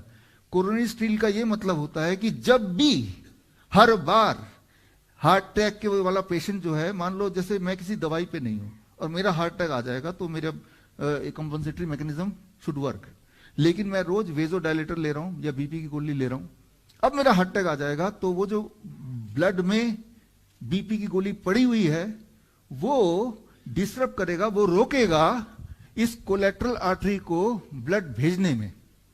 अभी तो कोलेटरल आर्टरी 50 ml पर मिनट भेज रहा था क्योंकि इतनी कमी हो गई थी, जितनी कमी होगी उतना वो पूरा करेगा, लेकिन तब वो कोलेटरल आर्टरी को रोकेगा, वो पूरी तरह नहीं भेज पाएगा। अल्टीमेटली यहां पे जहां पे ऑलरेडी ब्लड सर्कुलेशन कम था बिकॉज ऑफ हार्ट अटैक, वहां फर्दर रिड्यूस हो जाएगा, और एक तो पहले से ही कम था जिसकी वजह से पेन हो रहा था, वो और रिड्यूस हो जाएगा and that will lead to complication and death. समझ रहे हैं? तो ये जो फिनोमिना है that is called coronary steal. अगर इस फिनोमिना की बात करें तो इसके हिसाब से एंजियोप्लास्टी या फिर हार्ट अटैक के टाइम किसी भी तरह की दवाई अगर दे रहे हैं तो इनडायरेक्टली आप कोलेटरल सर्कुलेशन जो अपना काम स्टार्ट कर चुके उसको आप इंटरसेप्ट कर रहे हैं, राइट? उसको आप रोक रहे हैं, आप रोकने की कोशिश कर रहे हैं। हालांकि रोकने के बाद भी कोरोनरी कोलेटरल सर्कुलेशन 50 ml की जगह 25 ml फिर भी भेज ही देगा, उससे भी इंसान बच जाएगा। यानी कि पूरी तरह फिर भी बंद नहीं होगा, तब भी वो कोशिश करता रहेगा, लेकिन मरने के चांसेस बढ़ जाएंगे। समझ रहे हैं आप? तो ये है कि जब कोई एंजियोप्लास्टी करता है उसके बाद भी वो जिंदा रहता है, तो वो जो श्रेय है वो एंजियोप्लास्टी को नहीं, वो कोलेटरल आर्टरी को श्रेय है, वो इस बिल्ला को श्रेय है कि इसकी वजह से वो जिंदा है। In spite of their trying to disrupt it, फिर भी वो जिंदा है। अगर वो एंजियोप्लास्टी नहीं की जाती तो उसके जिंदा रहने के चांसेस भरपूर होते। अब वही मैंने आपको बात बताई कि 5% लोग मरते क्यों हैं, 95% जिंदा क्यों रहते हैं जब हार्ट अटैक होता है। जो 5% मरते हैं वो they are according to this research, और मुझे भी ये लगता है वो लोग हैं जो रोज बीपी की गोली लग के या वीजो डायलेटर्स रोज लेते हैं, तो ब्लड में वो पड़ा हुआ है, उस इंसान को हार्ट अटैक आया, कोलेटरल आर्टरी ने अपना काम करना शुरू कर दिया, लेकिन जब काम करना शुरू कर दिया तो ब्लड में क्या मिला उसको, वो दवाई मिली, और वो दवाई कोलेटरल आर्टरी के बीच में इंटरफेयर कर रही है, और इंटरफेयर करने से वही वाले 5% हैं जो डॉक्टर के पास इस बार गए नहीं, लेकिन अदरवाइज वो दवाई ले रहे थे। तो मैं यहां पे ये आपको बताना चाह रहा हूं कि जो वो ये वाली बात एक हसीना थी कि पहले लुक में बड़ा प्रॉमिसिंग लगता है, कितनी ब्यूटीफुल है, कितनी सुशील है, कितनी सुंदर है, राइट, ये तो मेरी जिंदगी है। उसी तरह से पहली नजर में ये जो दवाइयां हैं ये आपको लगता है कि बड़ी प्रॉमिसिंग है, लाइफ सेविंग है, लेकिन अगर उसके वही खाता खोल लो आप, उसकी थोड़ी गहराई में चले जाओ तो आपको ये दिखने वाला है। और ये नहीं कि ये कोई कंट्रोवर्शियल बात है या इसमें भी कोई दो राय वाली बात है, ये एक टॉपिक है। This topic is known as coronary steal. आप किसी भी डॉक्टर से पूछो कि ये शब्द जो है इसको मुझे समझाओ, कब चोरी करता है, इसे कहते हैं कोरोनरी स्टील, कि ब्लड वेसल जहां पे सबसे ज्यादा जरूरत है ब्लड की, वहां से ब्लड की चोरी, लिटरली चोरी। जहां सबसे ज्यादा जरूरत है, जो सेल्स भूखे हैं वहीं से, जब थोड़ा बहुत भूखे हैं, मरने वाले थे तो पहले ही निकाल लिया और भी उसका खून और चूस लिया। That is literal meaning of coronary steel. तो अगर आप किसी भी डॉक्टर से पूछोगे ये कोरोनरी स्टील क्या है और कैसे होता है, अगर वो सच्ची तरह से बोलेगा या एविडेंस देके बोलेगा तो फिर उसको यही बोलना पड़ेगा, ये तभी हो सकता है जब कोई ड्रग लेगा, दवाइयां लेगा, राइट, वेजोडाइलेटर, नाइट्रेट, ये सारी दवाइयां लेगा, या फिर वो एंजियोप्लास्टी कराएगा, राइट। तो अब आपको आइडिया हो गया कि अगर जो लोग जिंदा रहते हैं वो क्यों रहते हैं, और जब मरते हैं तो उनके क्या क्या पॉसिबल कारण हो सकते हैं। तो यानी कि द मोस्ट इंपॉर्टेंट थिंग कि कुछ ना करना भी कई बार दवाई है, क्योंकि आपके बॉडी के अंदर ऑलरेडी ये बिल्ला है, तो वो भी आपका काम, लेकिन इसको इंटरफेयर करेंगे तो फिर आपके चांसेस ऑफ मरना ज्यादा हो जाएगा, राइट। इसी के साथ अगर डिस्टर्ब करेंगे, आखिरी वाला सीन था ना अमिताभ का, जब ये बिल्ला गिरी गया था रास्ते में, याद है आपको जिन लोगों ने मूवी देखी, राइट। और तब वो बिल्ला है नहीं, वो कोलैटरल आर्टरी है नहीं, and then the chances of death is always there. अब सवाल आता है कि वो जो 5% लोग हैं जो मर जाते हैं, जिन जो डॉक्टर के पास भी नहीं गए फिर भी मर गए, और गए जो लोग, उनमें से कितने % मरे? 10। तो मतलब it is better not to go, लेकिन उनमें से भी 5% मरे। जो 5% लोग मर गए उनको ये बोला जाएगा अगर तुम वहां चले जाते तो, बोला जाएगा ना। और जो 10% वहां मर गए उनको बोला जाएगा थोड़ा और जल्दी आते जाते तो आप लॉजिक को सोचिए। तो इंपॉर्टेंट क्या है कि सबूत क्या कहता है। ये तो एक अपने अपनी भविष्यवाणी हो सकती है, अपनी अपनी एस्टिमेशन हो सकती है, सबूत तो ये रे, this is the evidence, right. Coronary steal will happen, and in spite of coronary steal some people may be saved. वो अपने आप, उनकी जो बिल्ला है वो ज्यादा लकी है, लेकिन अगर कोरोनरी स्टील ना हो, यानी कि कोई इंटरफेरेंस ना हो, तो चांसेस है कि वो इंसान बच ही जाएगा, बिकॉज वो सेफ्टी मैकेनिज्म है। वैसे भी हमारे 50% जो हार्ट अटैक होते हैं वो साइलेंट वाले ही होते हैं, राइट। यानी कि वो ऐसे ही पता चलता है, देखते हैं कि आर्टरीज तो आपकी ब्लॉक्ड है, लेकिन आप जिंदा कैसे हैं? कि कोलेट्रल खुल चुके हैं उसके। तो जब कोलेट्रल खुल रहे होंगे, जब आर्टरी ब्लॉक हो रहे होंगे, that is silent heart attack. क्योंकि वो साइलेंट था, उसे पता ही नहीं था। जब पता नहीं होगा तो आप हॉस्पिटल जाएंगे थोड़ा ना, कि मुझे लग रहा है कोई इंट्यूशन तो होगी नहीं, तो वो बचे हुए हैं। लेकिन बाद में किसी और वजह से जा रहे हैं, और तब उनके इन्वेस्टिगेशन हुई, तब पाया गया कि भाई इनका तो पहले से ही ऐसे, राइट। तो इस तरह से साइलेंट हार्ट अटैक की डायग्नोसिस एक्सीडेंटली होती है, जब किसी और वजह से आप जाते हैं। क्योंकि साइलेंट है तो उस वजह से आप जाएंगे नहीं कभी। तो साइलेंट हार्ट अटैक पड़ते हैं वो सारे लोग बच जाते हैं। यही इस बात का प्रूव है कि वो कहीं गए नहीं और नहीं जाने से बच सकते हैं, राइट। और आंकड़ों के हिसाब से वो मैंने आंकड़े आपको कुछ दिखाए। अब एक सवाल आता है कि वो जो 5% जो फिर बिना गए भी मरे, उनके लिए क्या कर सकते हैं? या फिर अगर हमारे सामने हार्ट अटैक कोई हो जाए तो उनके लिए क्या कर सकते हैं, ताकि हम कोलेट्रल आर्टरीज को सपोर्ट कर दें, और कि ताकि वो जल्दी खुल जाए, अपना काम जल्दी कर दे, ताकि उस पेशेंट का डिस्कंफर्ट को हम और कम कर दें, रिकवरी टाइम को और फास्ट कर दें। तो ऐसा हम बिना उसको कोलेट्रल आर्टरी को डिस्टर्ब किए कैसे उसको सपोर्टिंग एनवायरमेंट दे सकते हैं। Here can be your contribution, here can be the training. तो इस बात को जरा हम समझने की कोशिश करते हैं। Let's try to understand this. इसमें एक बात आप समझ लीजिए जो आपको पता ही है हमारे सीएम के स्टूडेंट्स को, कि ये इस किताब में भी है, आपने ट्रेनिंग में बताया कि अधिकतर लोग जो जिनकी डेथ होती है हार्ट अटैक से, और वो 6 बजे से लेकर 12 बजे के बीच में ये देखा गया है, अगर हार्ट अटैक आ गया तो मौत के चांसेस 2.5 गुना ज्यादा होते हैं। तो क्योंकि यही वो टाइम है जब हमारा ब्लड प्रेशर कुदरती तेजी से बढ़ता है, 10 बजे तक पीक पे आ जाता है, और फिर रात तक धीरे धीरे नीचे आता है। तो इस टाइम के बीच में अगर होगा तो उन्हीं में से ज्यादा डेथ होगी, अबाउट 2.5 टाइम्स। डिटेल तो ये किताब में है ही, और किताब आप सबके पास है ही, राइट। लेकिन ये तो एक फैक्ट। करना क्या होगा? हालांकि हमने ट्रेनिंग में कुछ चीजें बताई हैं, कुछ चीजें आज बता देता हूँ, कुछ चीजें आपको याद दिला देता हूँ। करना यही होगा जो हमने ट्रेनिंग में लिया था, लेकिन यहाँ पे जो लोग अभी लाइव भी सुन रहे हैं मुझे, और जो लोग बाकी गेस्ट आए हुए हैं, सबके लिए रिपीट करना कोई बुराई नहीं है। वो ये कि the first step is always कि हार्ट से पोस्चर, जो आपको पता ही है, ये सेकेंड हार्ट हम बोलते हैं, काफ मसल। ये काफ मसल इस हार्ट, प्राइमरी हार्ट के जब, या सेकेंड हार्ट और प्राइमरी हार्ट के बीच में डिस्टेंस कम हो जाता है, तो उस कम डिस्टेंस से भी आपके हार्ट को सपोर्ट मिलता है, और जिससे वो जो एंजाइना है, ऑनगोइंग पेन है, वो कम होने लगता है। तो इसके एविडेंसेस वगैरह पे तो पूरी एक किताब है, let the second heart help. इस किताब का नाम है let the second heart help. आप में से काफी लोगों के पास होगा भी, राइट। तो that is the first step always. Second step, हमें एक बात याद रखना पड़ेगा, बड़ी इंटरेस्टिंग बात है। कोलेट्रल आर्टरीज अपना काम बेस्ट कैसे कर सकती है, कब कर सकती है, उसको क्या चाहिए होता है। जैसे आपके पास स्टेपनी पड़ी हुई है और टायर पंचर है, आप कब ये इसको लगा पाएंगे? जब आपके पास टूल्स होंगे तभी लगा पाएंगे ना। ठीक इसी तरह से collateral artery needs a tool. तो वो टूल क्या है? That is nitric oxide. तो उसको अचीव करने के लिए, नाइट्रिक ऑक्साइड वैसे भी इस वक्त आपके और मेरे बॉडी में बन रहा है, बट उस वक्त थोड़ी ज्यादा एक झटका के लिए जो हमारे जो स्टेप 2 है, ये भी आपको पता है कि जिंजर, अदरक इतना बड़ा टुकड़ा लिया, अगर तो वो बेहोश नहीं हुआ तो वो चबाया जा रहा है, राइट। और अगर तो बेहोश हो गया तो मिर्ची का तेल आपने जीभ के नीचे डाला 2-3 बूंद, तो जिससे उसका बेहोशी से होश में आ गया, होश में आ गया तो फिर अदरक चबा सकता है। This enhances the nitric oxide production. आंखों में आंसू आने लगेंगे, और जैसे जैसे आंसू आते जाएंगे, जब आप करके ऐसे भी खा के देखिएगा, आंखों से आंसू आएंगे, इतना तीखा होता है ना, और वैसे वैसे नाइट्रिक ऑक्साइड बन रहा है। लेकिन एंड रिजल्ट क्या है? Symptomatic relief. ये तो हो गया सेकेंड स्टेप। थर्ड स्टेप जो कि बहुत महत्वपूर्ण है, जिसके बारे में कम बात की मैंने, उस पर थोड़ा डिटेल में बात करेंगे।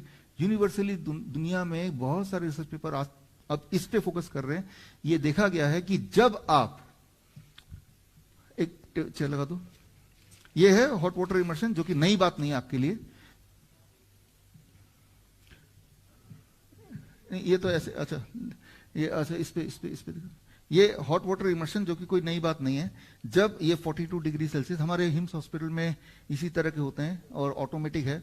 इसमें जब आप अपने सेकेंड हार्ट यानी काफ मसल को जब डालते हैं, अभी तो मैंने जूते पहने, आप बाद में आप में से कोई आके ट्राई भी कर सकता है, तो जब डालते हैं यहां तक, जब काफ मसल्स पानी के अंदर होता है, इंपॉर्टेंट बात, when it is inside the water, तो उससे पूरे बॉडी में वेजो डायलेशन होता है, नाइट्रिक ऑक्साइड का प्रोडक्शन बढ़ता है, और ये जो होता है ये 30 मिनट्स के अंदर होता है, with in the 30 minutes.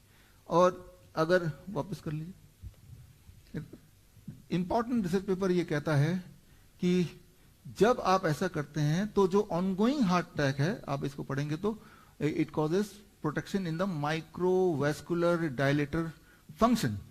Microvascular dilator function, तो वो जो माइक्रो वेसल्स होते हैं उनको खोलने का काम करता है। It opens without disturbing the collateral artery, without disturbing anything, it helps, it is a protective nature. कब? इमरजेंसी में। तो इमरजेंसी टूल क्या है? ये lower leg hot water immersion पे जैसे ही पैर डालेंगे, आपके ब्लड वेसल खुलेंगे, नाइट्रिक ऑक्साइड का प्रोडक्शन बढ़ेगा, माइक्रो सर्कुलेशन बढ़ेगा, और उससे इस्कीमिया, रिपरफ्यूजन, इंजरी, राइट, मतलब जो इंजरी हुई है, हार्ट अटैक कोई इस ऐसे शब्दों से यूज करते हैं, तो तब उस इंजरी को उसी वक्त साथ साथ ही वो हील करने लगता है। ये बहुत ही इंटरेस्टिंग इंपॉर्टेंट रिसर्च पेपर है 2020 का। तो इसके बाद इस पे ध्यान दिया कि जब हम पैर को ही पानी में डाला, 42 डिग्री सेल्सियस है, पानी गर्म है, तो उसमें ब्लड वेसल खुले, नाइट्रिक ऑक्साइड का प्रोडक्शन बढ़ा, माइक्रो सर्कुलेशन बढ़ा, हार्ट सेल को अपना खाना पीना यानी कि ब्लड मिल गया, ऑक्सीजन मिल गया, तो आपका हार्ट अटैक वहीं पे रिवर्स हो गया, हॉल्ट हो गया। Very simple, right. तो this is the third step. ये तीनों स्टेप बड़े सिंपल है, घर पे कर सकते हैं। और इसमें इसी रिसर्च पेपर में ऐसे और भी दिखाता हूं, ये भी है, हम तो अपने हॉस्पिटल में करते ही हैं, तो वी नो अदरवाइज ऑल्सो। इसमें there is no whatsoever side effect, सिर्फ साइड बेनिफिट है। और साइड बेनिफिट क्या है, क्या क्या होता है कि ये देखा गया कि ये आपने भी देखा होगा, आप में से बहुत सारे लोगों ने, जब ये करते हैं तो ब्लड प्रेशर भी नीचे आ जाता है।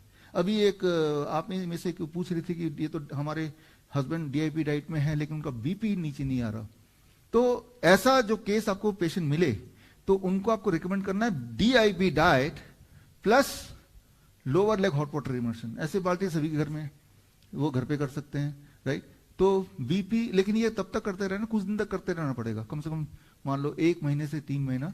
तो ये आपके हार्ट को रीएडजस्ट करता है, आपके ब्लड सर्कुलेशन को रीएडजस्ट करता है, और उसके बाद बीपी कंट्रोल में आ गया, डीआईपी डाइट तो ले रहे हैं, फिर इसको छोड़ देना है जब बीपी कंट्रोल में आ गया। तो बीपी को, जब बीपी डीआईपी डाइट से कंट्रोल ना हो रही हो तो क्या करें, ये एक सवाल, राइट। तब ये करें, क्योंकि कई बार आप में से अभी कुछ लोगों ने, काफी लोगों ने बोला कि बहुत सारे कैंसर के पेशेंट, हार्ट के पेशेंट, किडनी के पेशेंट आप ही लोगों ने ठीक किए। एट द सेम टाइम कुछ लोगों ने बोला एक एक जगह हम अटक भी गए। अब मैं आपको अटक जहां जहां गए, जैसे एक पेशेंट अभी आया था आप में से कि मस्कुलर डिस्ट्रॉफी वाले पेशेंट का, कि हाँ, तो कि भाई पेशेंट को जब डीआईपी डाइट में रखा तो उसकी हालत जो डिटोरेट हो रही थी वो तो रुक गई, लेकिन इंप्रूवमेंट भी नहीं हो रही। तो इंप्रूव करने के लिए क्या करना है उसको जरा देखिए यहाँ पे। कई बार जैसे डायबिटीज के पेशेंट 95% तो ठीक हो जाते हैं डीआईपी डाइट से, 5% फिर भी रह जाते हैं जो डीआईपी डाइट के बाद भी उनको इंसुलिन लेना पड़ता है ना। तो वो वाले पेशेंट के लिए क्या करना है कि include half an hour of any time hot water immersion. तो बॉडी की इंसुलिन सेंसिटिविटी ये बढ़ाएगा। जब ये बढ़ाएगा ऑन डेली बेसिस तो ब्लड शुगर भी नीचे आएगा। तो देखिए एक ही तीर से कई निशाने, आप एक ही चीज कर रहे हैं लेकिन कई निशाने उसके लग रहे हैं, इसको समझिए, राइट।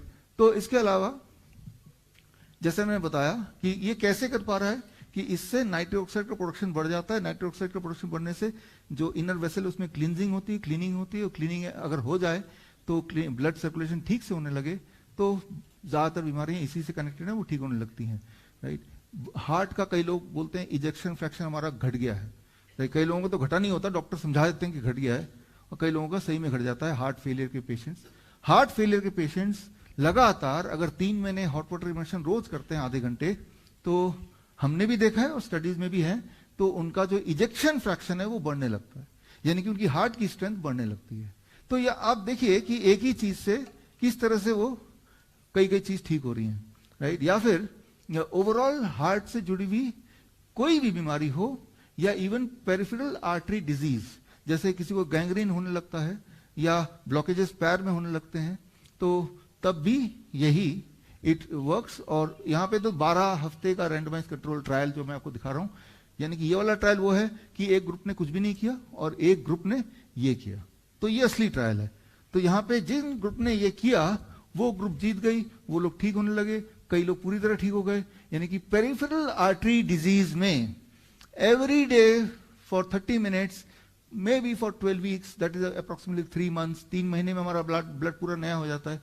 वो जब करेंगे तो याद रखिए, जब ये कर रहे हैं तो पूरा ब्लड सर्कुलेट हो रहा है, पूरी क्लींजिंग हो रही है, पूरी डिटॉक्सिफिकेशन हो रही है, नाइट्रिक ऑक्साइड प्रोड्यूस हो रहा है, तो जितनी सारी तरह की बीमारियां, इंसुलिन सेंसिटिविटी बढ़ रही है, ब्लड प्रेशर कंट्रोल में आ रहा है, तो जितनी सारी बीमारियां हैं वो इन्हीं चीजों से तो कनेक्टेड है, right. Everything is connected like this. तो अब ये 2016 का कि passive heat therapy the next hot thing for cardiovascular health, इसको ये कंक्लूड किया गया कि ये एक ऐसी थेरेपी है जो कि ओवरऑल हेल्थ के लिए, खासतौर के हार्ट हेल्थ के लिए, ये अपने आप में ये पूरी तरह से एक टूल है जो कि कर सकते हैं। तो दीज आर द एविडेंसेस, हम अपने हॉस्पिटल में करते रहते हैं, आप भी करते हैं। आप में से अभी एक आप में से स्टूडेंट मिली थी कि मेरे बच्चे को अभी हमने किया, आप तो करते हैं फीवर के कॉन्टेक्स्ट में, है ना, कि आप जब भी कभी फीवर हो तो आपने अपने पैर रखे या बच्चे के पैर रखे और फीवर गायब हो गया, वो तो आप करते ही आए हैं, राइट। लेकिन उसका जो एप्लीकेशन है वो फीवर के साथ साथ काफी जगह है। तो आप में से जो लोग अभी पूछ भी रहे थे कि डीआईपी डाइट में एक इंप्रूवमेंट आने के बाद अब अटक गए और इंप्रूवमेंट नहीं आ रहा, तो उसका जो मेरा आंसर आज के लिए तो वो ये है कि one stop solution for all, वो ये कि time as medicine, the first thing, कि ये तो आपको ऑलरेडी पता है ब्रीफली कि 8 बजे सुबह से पहले कुछ मत खाओ और शाम के 6 बजे के बाद कुछ मत खाओ, डिनर से पहले कर लो। ये नियम तो आप लगा ही देंगे, यूर स्टूडेंट, आपको पता है, इसमें एक्सप्लेन करने की कोई जरूरत नहीं। और इसके अलावा हीट एज मेडिसिन, यानी कि lower leg hot water immersion, जो बाल्टी वाला जो अभी तक बात कर रहे थे, उसको भी डीआईपी डाइट के साथ ऐड कर दीजिए। जब भी आपको ये दिखे कि ये वाले पेशेंट हैं, चाहे वो कैंसर पेशेंट हो, हार्ट पेशेंट हो, ऑटोइम्यून पेशेंट हो, मस्कुलर डिस्ट्रॉफी जैसे हो गया, राइट, या जो ऐसे पेशेंट जिनका ब्लड शुगर फिर भी कंट्रोल नहीं कर पा रहे, ऐसे पेशेंट हो, तो आप, या बीपी वाले पेशेंट जिनका फिर भी नहीं हो रहा है in spite of DIP diet, तो उनको आप बोल देंगे अच्छा आप lower leg hot water immersion for 30 minutes every night. Night में इसलिए बोल रहा हूं क्योंकि अगर रात को करते हैं तो नींद अच्छी आती है, राइट, रिलैक्सिंग फील होता है, फैटीग चला जाता है। तो एवरी नाइट आप कर लो और फिर 1 महीने बाद मिलना, कम से कम वो कुछ दिन करे, राइट, या 21 दिन बाद मिलना, तो उतने दिनों में एक टेंजेबल उनको बेनिफिट मिल ही जाएगा। तो मतलब ये एक बहुत ही स्ट्रांग हथियार है, जिस तरह से आप बता भी रहे थे अभी कि डीआईपी डाइट से आपका भरपूर फायदा हुआ है, बहुत सारी दवाइयां छूट गई, ठीक हो गए। वैसे ही अगला स्टेज, इसके साथ इसको जोड़ दें जिसका इससे बेनिफिट नहीं हो रहा, जिसका इससे हो रहा है तो यहीं तक रहने दें, क्योंकि ये जोड़ेंगे तो उनको रोज रात को करने के लिए भी थोड़ा मुशक्कत करनी पड़ेगी, लेकिन जो तो ठीक ही नहीं हो रहे उतना मुशक्कत तो वो कर ही लेंगे, और वो भी जिंदगी भर तो करना नहीं है। डाइट तो जिंदगी भर लेना है, ये तो तब तक लेना जब तक कि वो वाले सिम्टम गायब ना हो जाए या इंसुलिन डिपेंडेंसी गायब ना हो जाए, तभी तक करना है। वो कितना देर हो सकता है, वो ज्यादा से ज्यादा 3 महीने हो सकता है, कम से कम 21 दिन हो सकता है, राइट। तो चाहे वो मेडिकल इमरजेंसी हो, जैसे हार्ट अटैक का चेस्ट पेन है, मान लो किसी को चेस्ट पेन है, एंजाइना है, तो जो पहले 3 स्टेप बोले, स्टेप 1 हार्ट से पॉस्चर, स्टेप 2 जिंजर, स्टेप 3 ये सिमल्टेनियस भी कर सकते हैं। अगर ये ऑलरेडी गर्म पड़ा हुआ है तो इसी में सीधे पैर रख देगा, मुंह से जिंजर भी खा रहा है, दोनों चीज एक साथ हो रही है, राइट। तो दिस इज व्हाट मैंने आपको एविडेंस भी दिया, एविडेंस बेस्ड भी हो गया एक तरह से। अब अभी तक हमारे डीआईपी डाइट जो पिछले 14 साल से आप लोग फॉलो कर रहे हैं, बेसिकली स्टूडेंट्स के अलावा, तो उनको एक ही स्टैंडर्ड डीआईपी डाइट पता है, जबकि डीआईपी डाइट टोटल 7 तरह के हैं। There are 7 types of DIP diet. पहला स्टैंडर्ड तो पता ही है, जो लोग लाइव सुन रहे हैं उनको नहीं पता, तो 12 बजे तक फल खाना है आपके बॉडी वेट के अनुसार।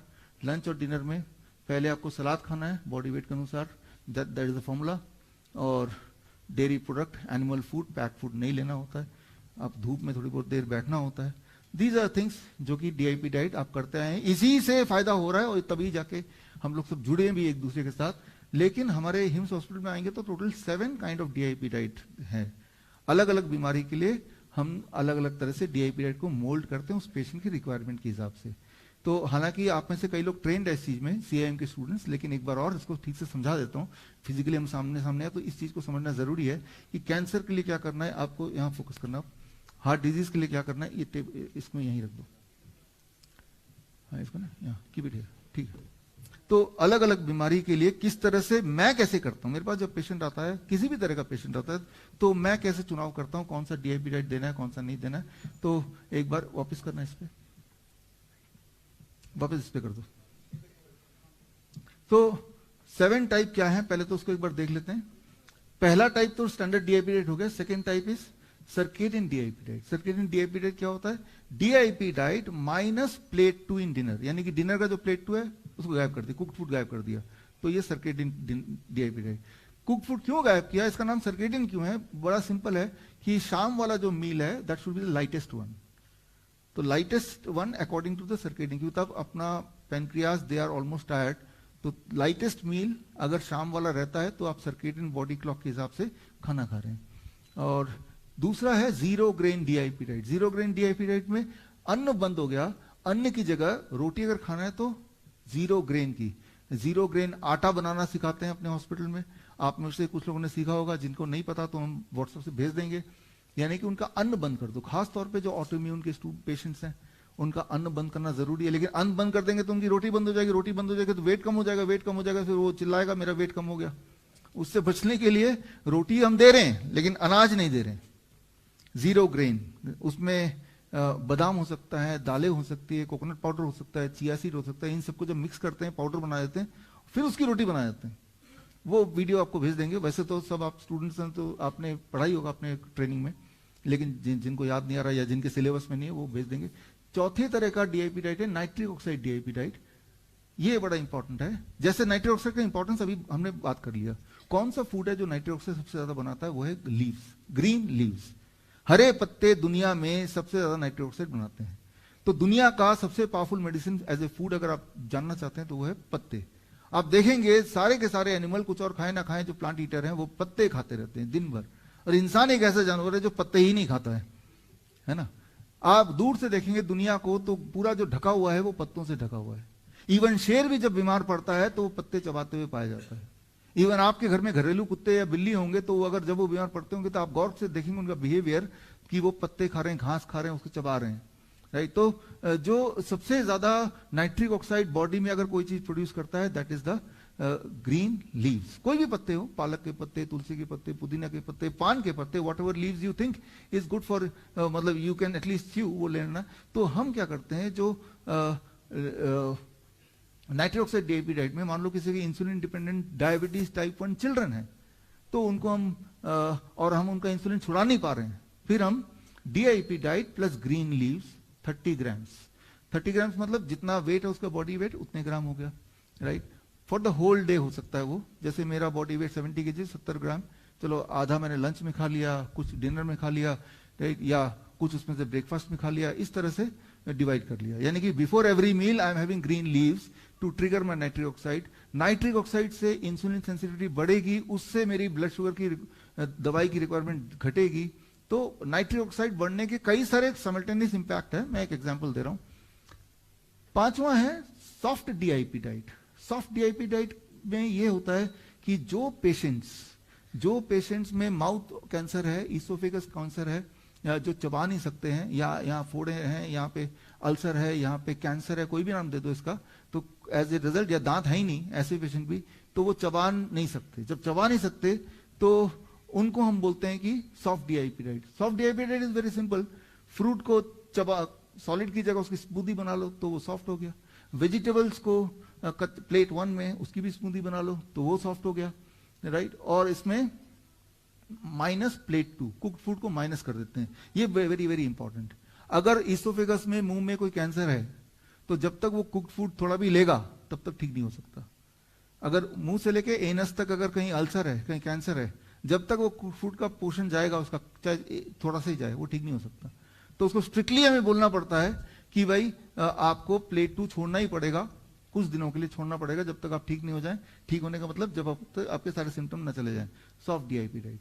एक होता है steam DIP diet. 5% DIP diet वाले स्टूडेंट्स, डीआईपी डाइट यूजर 5% बोलते हैं कि हमें ब्लोटिंग हो गई, एसिडिटी बढ़ गया, गैस बढ़ गया। तो आप समझ जाओ कि रॉ वेजिटेबल को सूट नहीं कर रहा, तो हम बोलते हैं इसको स्टीम कर लो रॉ को। जब भी डीआईपी डाइट लेने के बाद कोई बोले कि भाई मेरा तो गैस बन गया, ब्लोटिंग हो गई, तो समझना कि वो उसकी जो तासीर है उसके लिए सूट करेगा स्टीम डीआईपी डाइट। मतलब प्लेट 1 में को स्टीम कर देना है, चाहे वो खीरा हो, टमाटर हो, प्याज हो, उठा के स्टीमर में डालना है, 5 मिनट में निकाल लेना है, तो वो थोड़ा भाप लग गया। अब जब वो खाएगा तो वो जो सिम्टम्स हैं वो नहीं रहेंगे। तो ये इसका चुनाव आप पहले नहीं कर सकते, जब वो कंप्लेन करेगा तभी उसको सजेस्ट कर सकते हैं। ये हो गया 6th वाला। 7th है raw DIP diet. Raw DIP diet में प्लेट 2 को गायब कर दिया, तो बचा क्या? फ्रूट ब्रेकफास्ट बचा, लंच और डिनर में लंच और डिनर बचा, जो सैलड बचा। ये कब दे सकते हैं इसको जरा हम यहां पे अगर देखें, अब कैमरा को यहां ले आओ ना। अब मान लो ये जो आपको अभी ये किताब की लॉन्चिंग भी होनी है आज, इसके साथ एक गेम आएगा, वो गेम मैं आपको थोड़ा समझा रहा हूं और वो सीए के स्टूडेंट्स को मिलेगी भी वो किताब। तो इसमें मान लो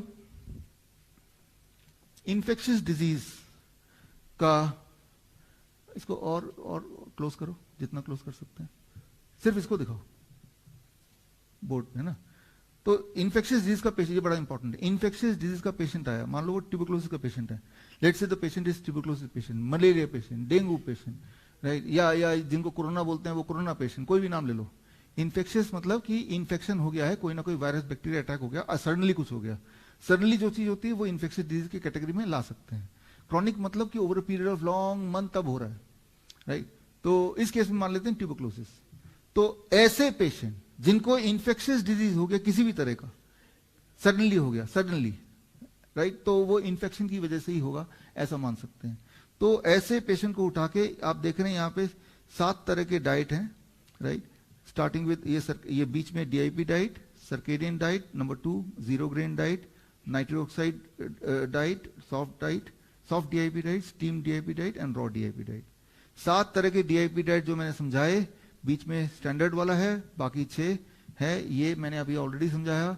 तो मैं ये पेशेंट मेरे पास आया इन्फेक्शियस डिजीज का, उसकी सारी बातें सुन ली और उसके मन को रखने के लिए उसके रिपोर्ट भी मैंने देख ही लिया, जिसका कोई लेना देना है नहीं इस बीमारी से, सिर्फ सिम्टम को मैंने देखा और मैं उसको, उस पेशेंट को उठा के रॉ डीआईपी डाइट ये रहा लिखा हुआ इसके ऊपर रख दूंगा, यानी कि उस पेशेंट को बोलूंगा कि 3 से 5 दिन आपको डीआईपी डाइट माइनस प्लेट 2 लेना है। जैसे ही आप 3 से 5 दिन डीआईपी डाइट माइनस प्लेट 2 करोगे तो वो इन्फेक्शियस डिजीज कोई मर्जी हो तो वो उतने में ठीक हो जाएगा। लेकिन अगर कोई ट्यूबरक्लोसिस का ऐसा पेशेंट आ गया जो ऑलरेडी दवाइयों पे और दवाई के साइड इफेक्ट की वजह से वो और बुरी तरह बीमार है, तो वो ट्यूबरक्लोसिस का पेशेंट नहीं हुआ, वो उस दवाई का पेशेंट हुआ फिर, राइट। तो उसको हम इन्फेक्शियस डिजीज की कैटेगरी नहीं मानेंगे, वो दवाई के साइड इफेक्ट का पेशेंट हो गया, तो वो एक अलग कहानी है, राइट। लेकिन अगर कोई ट्रूली इन्फेक्शियस डिजीज का पेशेंट है तो उसको यहां रख देंगे। यहां पे उसको रख दिया। अब मान लो हम लेते हैं ऑटो इम्यून। ये ऑटो इम्यून का पेशेंट मेरे पास आया, राइट, ये मेरे हाथ में है, इस तरह के आपको वहां मिलेंगे जो गेम है बुक के साथ। ये ऑटो इम्यून डिजीज का पेशेंट आया। पहली बात तो ऑटो इम्यून डिजीज हम पहचानेंगे कैसे? नॉर्मली जो डायबिटीज टाइप 1 है, जो छोटे बच्चे इंसुलिन वाले हैं, वो ऑटो इम्यून कैटेगरी में आते हैं, या फिर ऐसे बच्चे या ऐसे लोग जिनके मस्कुलर डिस्ट्रोफी के जो पेशेंट हैं, जिनकी बोन्स धीरे धीरे खत्म होने लगती है, कुछ दिन में उनके चलने फिरने की शक्ति खत्म हो जाती है, फिर ग्लास उठाने की शक्ति खत्म हो जाती है, फिर अपने गर्दन को भी सीधा रखने की शक्ति खत्म हो जाती है। तो इट इज मस्कुलर डिस्ट्रोफी। मतलब ये कि उनके खुद के मसल्स को, उनकी बॉडी की इम्यूनिटी ही खुद के मसल को ही खा रही है। Try to understand that. मतलब ऑटो इम्यून मतलब सेल्फ ईटिंग, अपना, हमारी इम्यून सिस्टम हमें ही अटैक कर रही है। तो ऑटो इम्यून डिजीज के पेशेंट्स को हमें रखना है जीरो ग्रेन डीआईपी, ये जीरो ग्रेन वाला यहां क्यों रखना है? क्योंकि अन्न पॉइजन नहीं है, लेकिन अन्न कई लोगों में ऑटो इम्यून ट्रिगर कर देता है। तो जब तक अन्न वो छोड़ेगा नहीं तब तक उसकी ऑटोइम्यूनिटी स्विच ऑफ नहीं होगी, और जब तक वो स्विच ऑफ नहीं होगी तब तक वो डिटोरेट करता रहेगा, हर दिन उसकी हालत खराब होती रहेगी। अब मान लो कोई पेशेंट है, कैंसर का पेशेंट। पहले तो कैंसर का पेशेंट का मतलब वो नहीं कि जो डायग्नोस्टिक बायोप्सी की वजह से आता है। कैंसर का पेशेंट जो हम मानते हैं, मान लो आपने देखा बहुत बड़ा ट्यूमर है जो बढ़ते ही जा रहा है, हीमोग्लोबिन बड़ी तेजी से डाउन होता ही भी जा रहा है, बॉडी में कहीं एक जगह बड़ा पेन भी उसकी वजह से, अनयूजुअल तरीके से वेट घट भी रहा है। तो ऐसे जब पेशेंट हमारे सामने आते हैं तो चाहे बॉडी में शायद कुछ कैंसर एक्टिविटी हो रहा होगा, तो उस पेशेंट को हम बोलते हैं कि भाई आप सर्केडियन डीआईपी डाइट में, उस पेशेंट को उठाया मैंने, सर्केडियन डीआईपी डाइट में रख दिया अगले 21 दिन तक कि भाई इसको करो, और जस्ट मॉनिटरिंग देम, राइट। तो ऐसे में वो पेशेंट में अगर बॉडी में पेन भी साथ साथ है कि भाई उसके बॉडी में पेन भी है, तो फिर इसके साथ वही जो मैंने आपको बताया था lower leg hot water immersion, यानी कि ये जो लाइफ लाइन है, ये लाइफ लाइन यहां से उठाई और इसी पेशेंट के ऊपर कि भाई आपको ये lower leg hot water immersion भी करना पड़ेगा। तो lower leg hot water immersion is rule of thumb ये है कि जो ठीक नहीं हो रहा सभी को दे दो, आप सबके घर में बाल्टी है, और देते ही पहले दिन, पहले आधे घंटे में ही अगर उसको 10-20% फर्क पड़ गया पॉजिटिव, तो अब रोज करो। अगर बोलता है नहीं कुछ तो फर्क पड़ा नहीं, बिल्कुल भी कुछ नहीं, तो बोलो कि आप मत करो। तो मतलब ये इतना पावरफुल है, आपने भी देखा है कि इससे पहले दिन में ही पूरा फायदा दिख जाता है for most of the patients. अब जैसे मान लो जॉइंट पेन है किसी को, तो जॉइंट पेन के लिए भी यही जो ये जीरो ग्रेन डाइट है वही हम दे सकते हैं। नॉर्मली मैं ऐसे करता हूं, जॉइंट पेन वाला पेशेंट आया, पहले तो चुपचाप उसको स्टैंडर्ड डीआईपी डाइट देता हूं, इसी से ठीक हो जाना है। जो मर्जी पेशेंट आए, पहले तो आई स्टार्ट विद दिस, ये करके आओ। तो उसमें 90% पेशेंट छट जाते हैं, 10% दोबारा लौट के आते हैं कि इससे तो ठीक नहीं हुआ। अब उसको फिर मैं कैटेगराइज करता हूं कि भाई वो सर्केडियन देना है या जीरो ग्रेन देना है या स्टीम देना है। कुछ ना कुछ वो शिकायत लेके आएगा ना कि मेरा तो ब्लोटिंग हो गया था, मुझे तो गैस बन गया था, तो मैं समझ गया कि भाई डीआईपी सूट नहीं कर रहा, अब उसको मैं स्टीम दूंगा। या जब वो आया देखा कि उसके मुंह में दांत ही नहीं है फॉर एग्जाम्पल, यानी कि मैं उसको सॉफ्ट वाला दे दूंगा। इस तरह से पहले to start with standard DIP diet by protocol, लेकिन अगर उसकी आपने असेसमेंट किया कि मुंह में दांत ही नहीं है या फिर बहुत सारा फोड़ा है अंदर या इन्फ्लेमेशन है, चबा ही नहीं सकता, तो उस लिहाज से सॉफ्ट डीआईपी डाइट, राइट। तो start with otherwise standard DIP diet by protocol. For example मान लो कोई हमारे यहाँ पे क्रॉनिक किडनी डिजीज का पेशेंट आता है, राइट, तो स्टैंडर्ड डीआईपी डाइट में डाल दिया, पहले तो इसी से आप ठीक हो सकते हैं, राइट। अब अगर इससे नहीं हुआ, एक हफ्ता भी हो गया, कोई फर्क नहीं दिखा, अब उसको उठा के हमने सर्केडियन डीआईपी डाइट में डाल दिया, क्योंकि circadian DIP diet is tougher than the standard. उसमें एक ही बार कुक्ड फूड खाने को मिल रहा है, तो चांसेस है कि उसको फॉलो ही नहीं करेगा कुछ दिन बाद। तो उसको शुरू में मैं नहीं देता, शुरू में तो स्टैंडर्ड वाले देते हैं, क्योंकि इसमें 2 बार कुक्ड फूड खाने को मिल रहा है, तो उसकी जो एक क्रेविंग है वो भी उसको भी हम एड्रेस करते जाएंगे।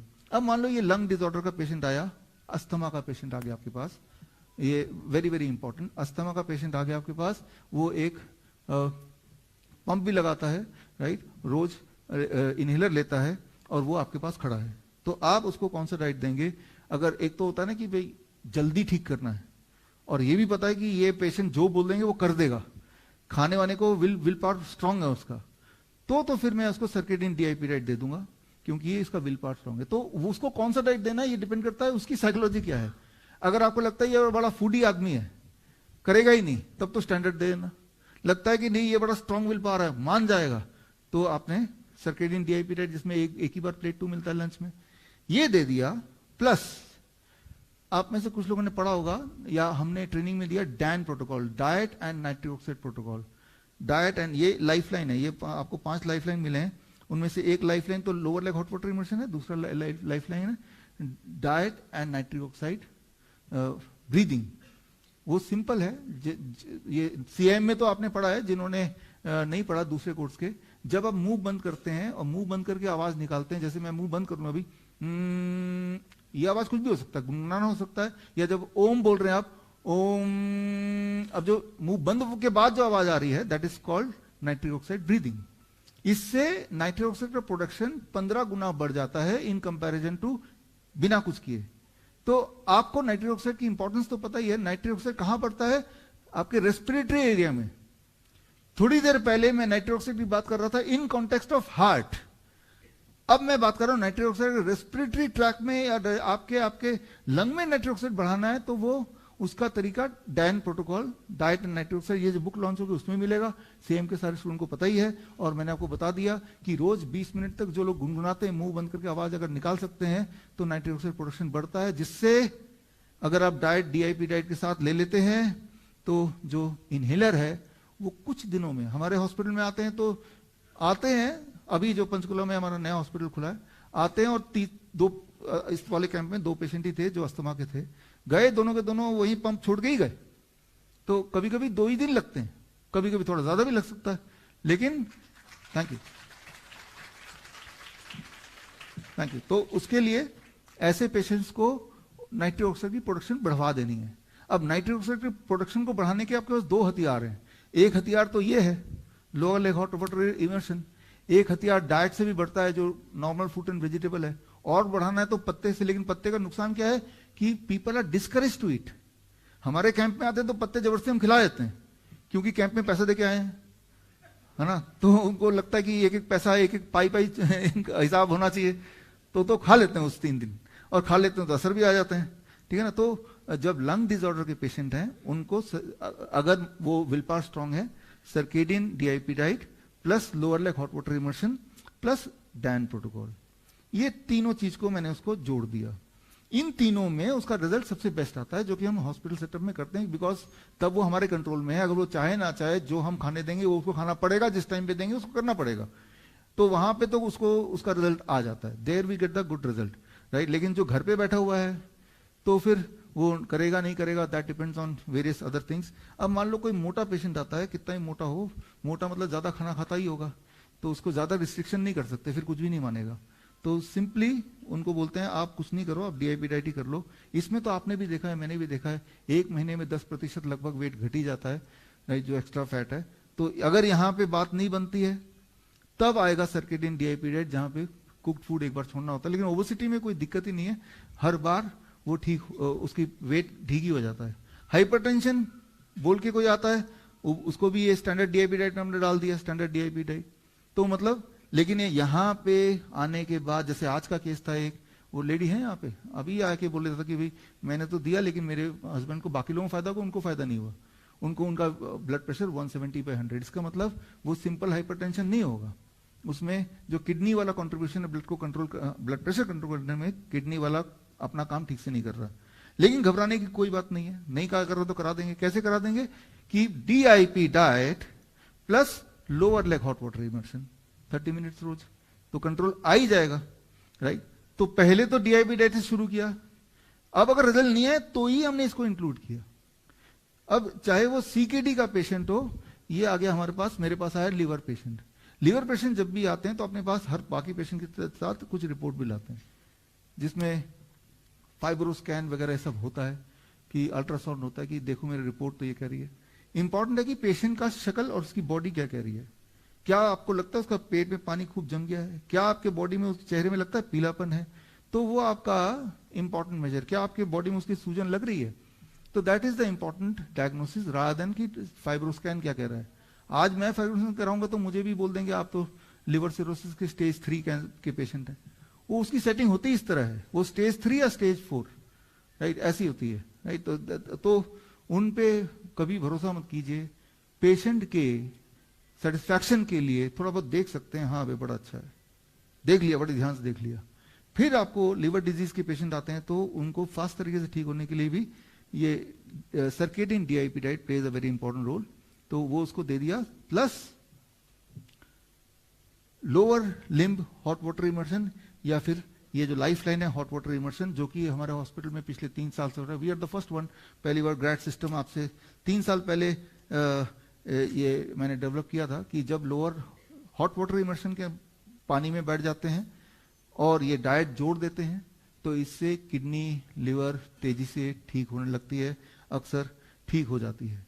तो इस तरह से अब मान लो कोई हार्ट का पेशेंट आता है, तो हार्ट का पेशेंट का मतलब तो यही है ना कि वो जब चलता है तो एंजाइना, उसको थकावट हो रही है, सांस ब्रेथलेसनेस हो रही है, यही मतलब है, या ज्यादा बीपी जाता है, यही बोलेगा वो, और क्या बोलेगा।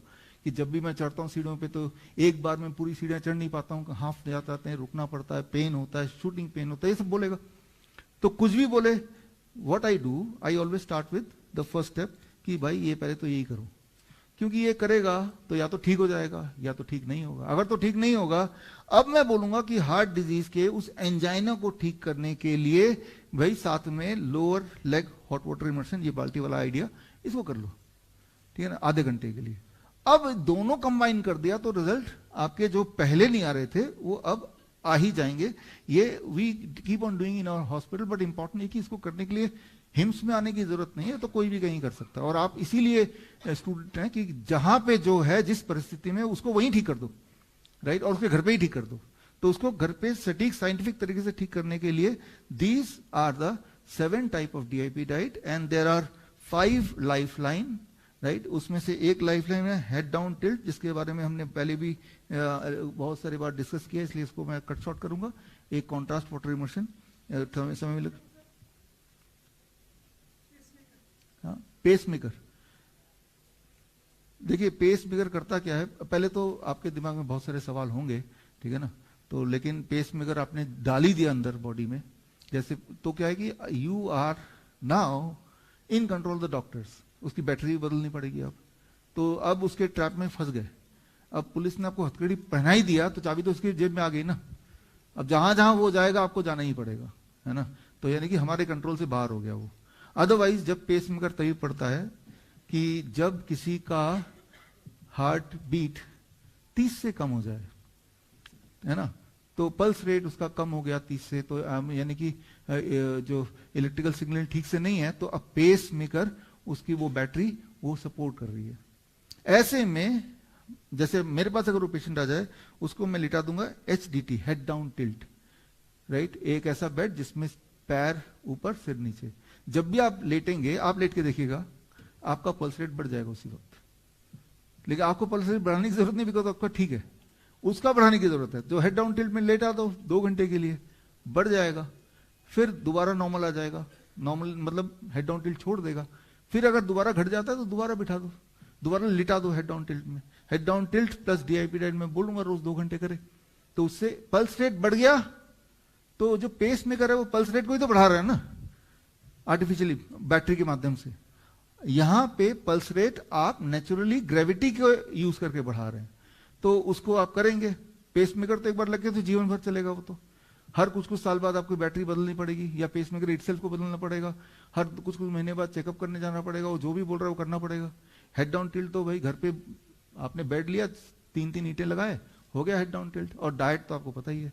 इस तरह से पेस मेकर से बच सकते हैं। पेस मेकर वाली इमरजेंसी आते ही instead of putting the pacemaker you can do this, right. इस तरह से ये हो सकता है। तो कुल मिला के आप देखेंगे कि नेचर में हमारे घर के कन्वीनियंस में ऐसे टेक्निक्स हैं जिससे इमरजेंसी मैनेजमेंट, हमने CIM के स्टूडेंट ने देखा अभी, इमरजेंसी मैनेजमेंट हो, लाइफस्टाइल डिजीज हो या फिर इन्फेक्शियस डिजीज हो, इन सब में ये बेहतर काम करता है। लेकिन इंपॉर्टेंट बात क्या है कि ये बड़े सिंपल दिखते हैं, इसमें कोई चमक दमक नहीं दिखता। बड़ा हॉस्पिटल हो, राइट, बड़े बड़े एड लगे हों, डीआईपी डाइट अखबार में आ रहा फ्रंट पेज में, वो नहीं दिखता, है ना। ये इतना सिंपल है, एक इंसान बोलेगा कि आप केले खाओ ठीक हो जाओगे, क्या ये ठीक करेगा मुझे, ये ऐसी बातें बोलता है ना। तो आपका जो पैमाना होता है कि किस पद्धति को मैं चूज करूं, वो पैमाना क्या है, कि वो पैमाना क्या है, इसको समझने के लिए जरा देखते हैं। एक बार फिर से दीवार पे चलते हैं। मिस्टर विजय, आपको ये सौदा हो गया। एक बात कहूं आपसे, ये बिल्डिंग आप नहीं जीतेंगे। अगर आप कहते तो शायद मैं 1-2 लाख रुपए कम लेता। बुरा मत मानिए, आपको धंधा करना नहीं है। धंधा करना तो आपको नहीं आता मिस्टर अग्रवाल। अगर आपने मुझसे इस बिल्डिंग के 10 लाख रुपए भी और मांगे होते तो मैं दे देता। अच्छा, ऐसी क्या बात है? आज से 20 बरस पहले जब ये बिल्डिंग बन रही थी, मेरी माँ ने यहाँ ईंटें उठाई थी। आज मैं ये बिल्डिंग अपनी माँ को तोहफा देने जा रहा हूँ। तो दोनों का एक ही चीज को आंकने का पैमाना अलग अलग था। एक इंसान ये देख रहा था कितनी ईंटें हैं, कितनी ऊंचाई है, वो बिल्डिंग कहाँ पे बनी है, उसके हिसाब से वो उसका दाम तय कर रहा था। लेकिन दूसरा उसका पैमाना उसके दाम के लिए वो दूसरा पैमाना था कि माँ को गिफ्ट कर रहा है। सिमिलरली जब कोई इंसान बीमार पड़ता है तो उसका पैमाना ये हो सकता है कि कितना बड़ा हॉस्पिटल दिख रहा है, कितनी ज्यादा दवाई दे सकता है, ये कितने ज्यादा पैसे मेरे खर्च करवा सकता है, तो वो एक पैमाना हो सकता है। दूसरे किसी का पैमाना इनकी तरह ये हो सकता है कि मेरा जो प्राइम उद्देश्य है, क्या इससे मैं ठीक हो जाऊंगा, ऐसे एविडेंस है, क्या इससे पहले कोई ठीक हुआ है, वो एविडेंस है, राइट। तो बेसिकली ये है कि पैमाना क्या होना चाहिए बड़ा मुख्य है। तो पैमाना जो होगा उसी हिसाब से आपका चुनाव होगा। तो अगर आपकी प्रायोरिटी और आपका जो गोल सिर्फ ये है कि मुझे ठीक ही होना है, तो फिर this is the only way, this is not the alternate way, this is the only way, right. यही एक तरीका बचा फिर। Thank you. तो अभी will launch this book and आपने तो उससे पहले आप सबने आपने एज ए स्टूडेंट आपने पेशेंट्स को ठीक किए, अब बता भी रहे थे आपने हमें सबमिट भी किया, ठीक है। तो ऐसी एक पेशेंट की कहानी दिव्यांशु, हाँ दिव्यांशु यहाँ पे है क्या? आ जाओ आ जाओ। ये आप दिव्यांशु के फादर हैं और दिव्यांशु आपके सामने है। आप थोड़ी कहानी बताइए। कहानी आपको याद होगी, आज से 2 साल पहले थैलेसीमिया के पेशेंट्स को ठीक करने की मुहिम छेड़ा था doctor Namita, she is right sitting there, right. एक बार कि कोई भी हमारे इनके दिमाग में था, हमारे दिमाग में था कि छोटे बच्चों को हर महीने खून चढ़ाना हो तभी वो जिंदा रहेंगे, ये हजम ही नहीं हुई हमें कि ऐसा क्यों होना चाहिए। हम तो तब से ये मुहिम छेड़ा कि हम आज भी ये मुहिम है, आगे भी रहेगा कि आपके कांटेक्ट में भी कोई अगर थैलेसीमिया का बच्चा है तो बस उनका नंबर हम तक पहुंचा दीजिए और मैं डॉक्टर नमिता हमारी टीम मिलके फ्री में उनको पूरी की पूरी जो भी गाइडेंस है तब तक देंगे जब तक कि वो ठीक नहीं हो जाते। तो खैर अब आपसे सुनना चाहते हैं थोड़ी सी जो भी आप बोलना चाहें बच्चे के कैसे पास्ट और थोड़ा सा। नमस्ते सबको। मैं ओडिशा बालेश्वर से आया हूँ। मेरा नाम प्रभास कुमार पानी है और बच्चे का नाम दिव्यांशु पानी है। तो फरवरी 2023 को इसको दंडिस हुआ था, तो 1.5 महीना तक थोड़ा दंडिस के बीमार से हुआ। तो उसके बाद जब ब्लड टेस्ट किए तो थैलेसीमिया एक्टिव हुआ है। तो ब्लड ट्रांसफ्यूजन इसका 12 to 20 डेज के अंदर एक होता है, कभी 12 दिन में, कभी 20 दिन में। फिर यूट्यूब पर सर को देखा कि सर का गाइडलाइन देखा, फिर उनसे कांटेक्ट करने की कोशिश की तो नमिता मैम से कांटेक्ट हो गया। तो उनसे फ़ोन पर ही स्टार्ट किए हम। पहले तो DIT प्लान के साथ स्टार्ट किए हैं कि सुबह से लेकर 12 बजे तक फूडिंग प्रोसेस मैम ने बताया।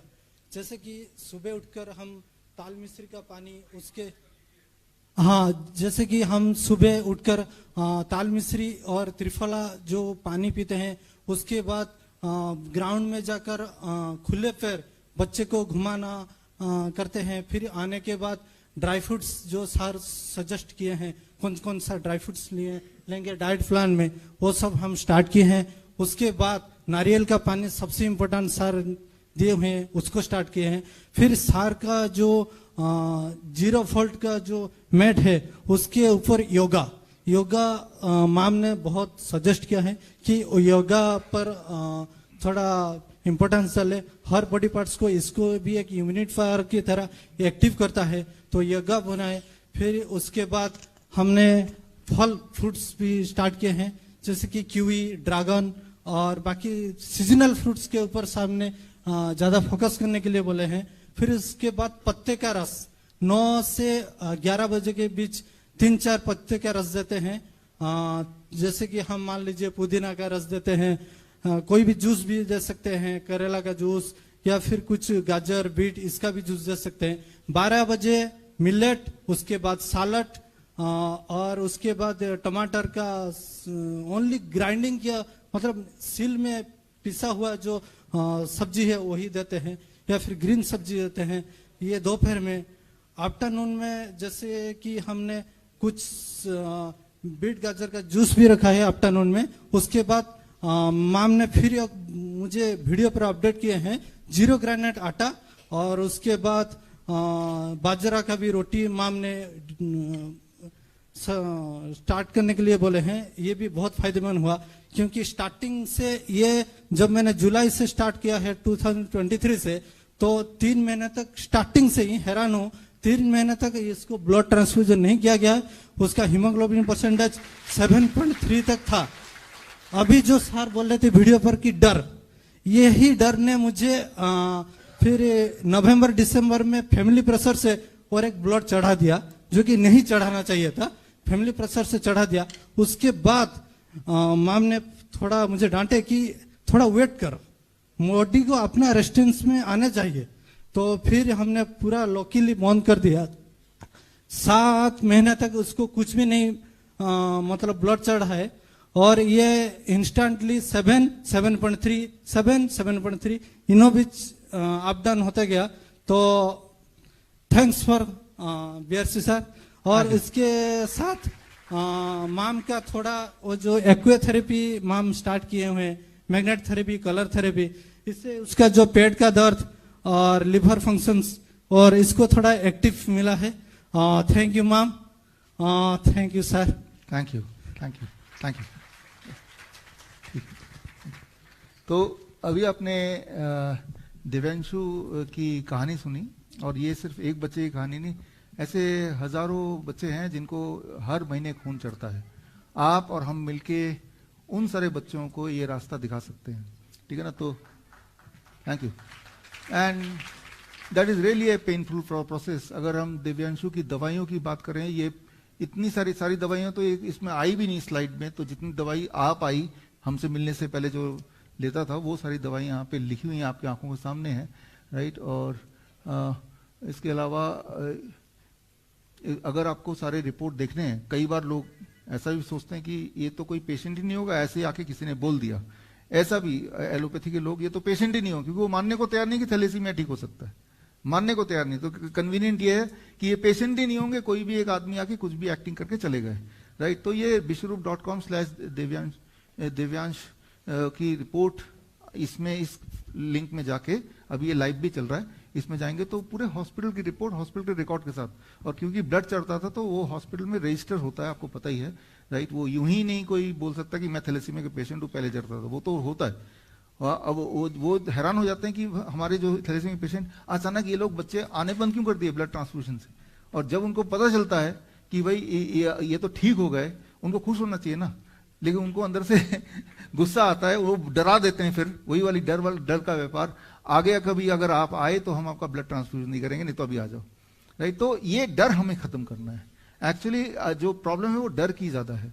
तो यहां मैं ये आपको एग्जांपल क्यों दे रहा हूं दिव्यांशु का, बिकॉज हम सबको मिलके ऐसे और दिव्यांशु के लिए एक रास्ता खोलना है, उनको सही रास्ते पे लाना है। जो मैं और डॉक्टर नमिता ही नहीं, आप सबको भी उतनी नॉलेज हो चुकी है, because you are my patient, my student. तो आप सब भी अपने अपने लेवल पे कर सकते हैं और जहां अटक गए वहां हमसे कोऑर्डिनेट कर सकते हैं। तो ऐसी हाँ, बट इनके स्लाइड कहाँ गए? सुजाता जी, आपका आप तो कलकत्ता से हैं, सिलीगुड़ी से हैं, ठीक है। तो थोड़ा सा 2 मिनट में अपना पास्ट और हिम्स जाने के बाद का बता दीजिए। मेरा नाम सुजाता सिंह है। मैं वेस्ट बंगाल सिलगुड़ी से आई हूँ। मेरे को 20-22 साल से शुगर का पेशेंट हूँ मैं, और डॉक्टर लोग को बहुत दिखाया मैंने। मैं 2 तरीके के इंसुलिन लेती थी, सुबह 30, दोपहर में 30 और रात को 25। फिर सोने के टाइम में एक और इंसुलिन लेती थी। तो वो बढ़ता गया। डॉक्टर को इतना दिखाया, नर्सिंग होम में इतना एडमिट हो गया, फिर भी मेरा किडनी में प्रॉब्लम आ गया, क्रिएटिनिन बढ़ने लग गया। तो डॉक्टर ने तो साफ बोल दिया कि आपको या तो किडनी ट्रांसलेट करना पड़ेगा या डायलिसिस करना पड़ेगा। तो हम लोग तो उम्मीद ही छोड़ दिया था मैं, क्योंकि इतना सारा करके भी मेरे को कोई लाभ नहीं था। लेकिन जब मेरे हस्बैंड ने यूट्यूब में मनीष जी का और डॉक्टर BR सर का, वो देख के फिर हमने तुरंत हम लोग मेरठ में आ गया। मेरठ में सिर्फ 5 दिन रह के मैंने इंसुलिन से मेरा छुड़ा दिया, जो 25-26 साल से नहीं छुड़ा पा रहा था। 5 दिन में मेरा इंसुलिन छूट गया, DIP डाइट की वजह से और वहाँ का ट्रीटमेंट से। मैं तो उम्मीद ही छोड़ दिया था कि अब मैं वो होने वाला नहीं हूँ, क्योंकि डॉक्टर ने तो बोल दिया था आप किडनी ट्रांसप्लांट करो या तो डायलिसिस करो। लेकिन मेरा क्रिएटिनिन बढ़ के 9.90 हो गया था।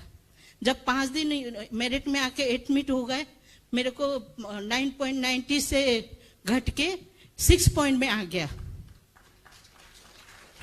तो हम लोगों को जीने का उम्मीद सर लोगों ने बता दिया, क्योंकि हम तो उम्मीद हार चुके थे, अब तो हम खत्म हो जाएंगे।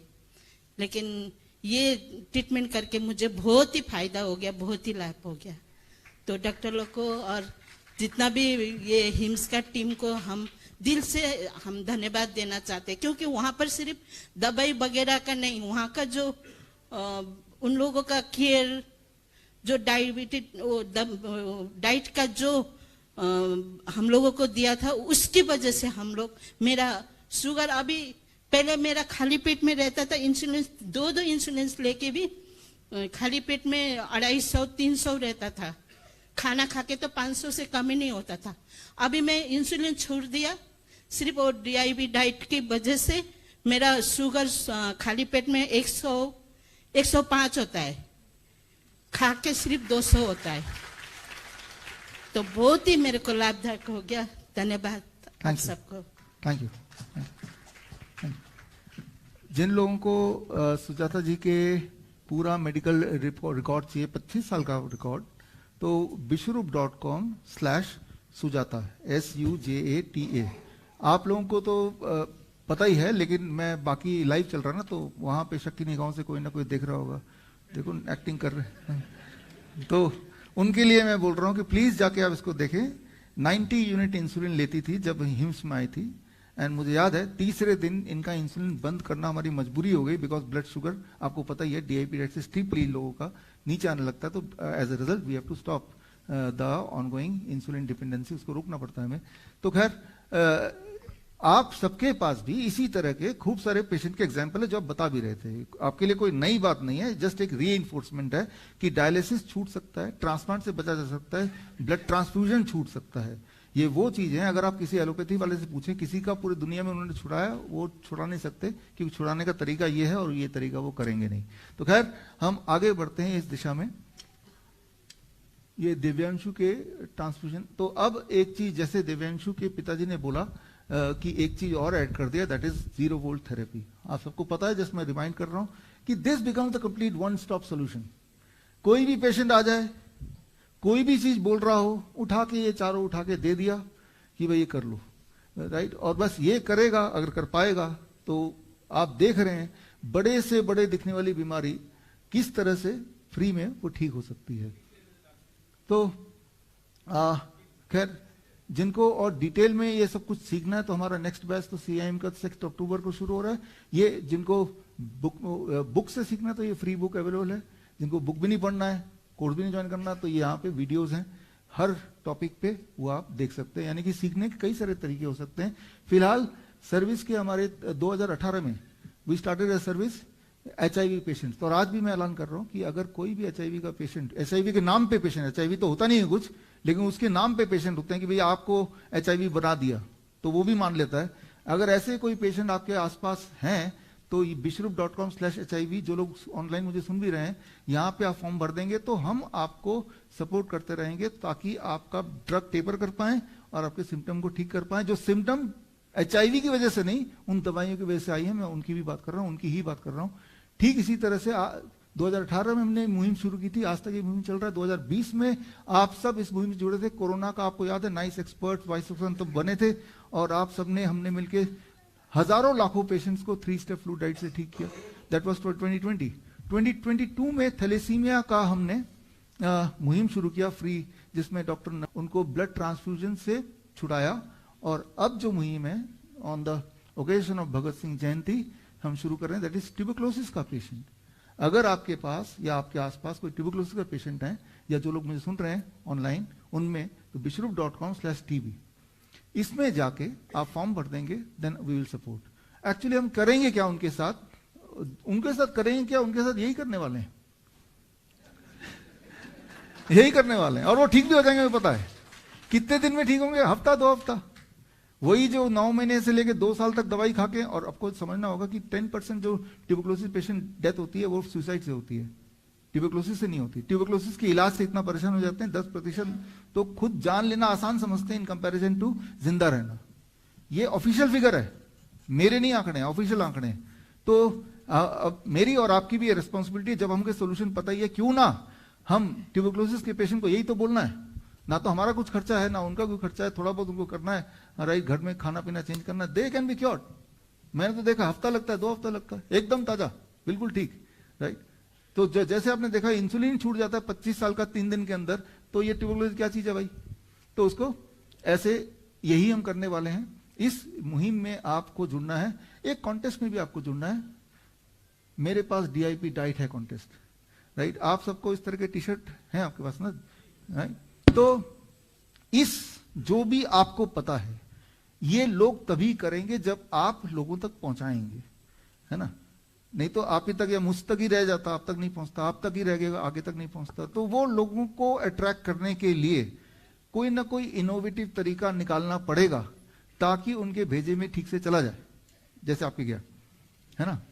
तो उसके लिए ये कॉन्टेस्ट है। इस कॉन्टेस्ट में ये टी शर्ट पहन के जब आप घर जाएं, या यहां भी कर सकते हैं, एक छोटा सा वीडियो, एक मैसेज बनाना है, चाहे उसमें आप एक टेस्टिमनी की बात कर रहे हैं कि मैंने DIP डाइट इसको दिया, और फिर वो आपके साथ खड़ा है, वो बता रहे हैं, या उसकी कहानी आप ही बता रहे हैं, अपनी कहानी बता रहे हैं, कोई ना कोई चीज जिससे लोगों का ध्यान हम ले जाएं कि आप ये कर लें तो घर पे बैठ के ठीक हो सकते हैं। आप वो करके हमें भेजेंगे, और वो हम अपने सोशल मीडिया में डालेंगे, और सबसे ज्यादा कमेंट जिसपे भी आएंगे, तो वो जो सबसे ज्यादा आएगा, फर्स्ट प्राइज 10,000 रुपए आचार्य मनीष जी की तरफ से मिल जाएगा। सामने बैठे हैं, मना नहीं कर सकते। सेकंड प्राइज, चलो 5,000 रख देता हूं, और थर्ड 3,000। तो वैसे तो आप काम करेंगे नॉट फॉर द मनी, लेकिन चलो एक मोटिवेशन रहेगा, कंपटीशन की भावना रहेगी। और जितने लोग पार्टिसिपेट करेंगे, जितने लोग, चाहे उनमें कमेंट आए ना आए, आपको सिर्फ करना है, वीडियो बनाना है, अपने social media handle, Facebook, Twitter, जहां भी है वहां से डालना है, और वो लिंक हमें भेज देना है, और हम भी अपने सोशल मीडिया में उसको देखेंगे, और फिर देखेंगे कि भाई सारे सोशल मीडिया मिला के किसमें कम। 10,000 यूपी सिंह जी की तरफ से भी है, ओके ग्रेट। चलिए, तो 4 प्राइज हो गए ना, फिर then there is a 4th prize, right. तो और आप हमें भेजेंगे, इससे कई सारे मकसद पूरे होंगे। एक तो लोगों तक मैसेज पहुंचेगा, राइट, जो कि सबसे बड़ा मकसद है, जिसके लिए हम इकट्ठे हुए हैं। तो ये आज का मकसद भी था, ये टी शर्ट आप तक पहुंचाने का। फिलहाल अभी समय है, एक बुक रिलीज कर लेते हैं, जिस बुक की हम बात कर रहे हैं। आचार्य मनीष जी प्लीज स्टेज पे आए, हमारे प्रो वाइस चांसलर आगे हैं। OP Gupta ji please stage पे आए, और योगेश जी आइए, राजा मुकीम जी प्लीज कम, राजा मुकीम जी आइए, आनंद बिरादर,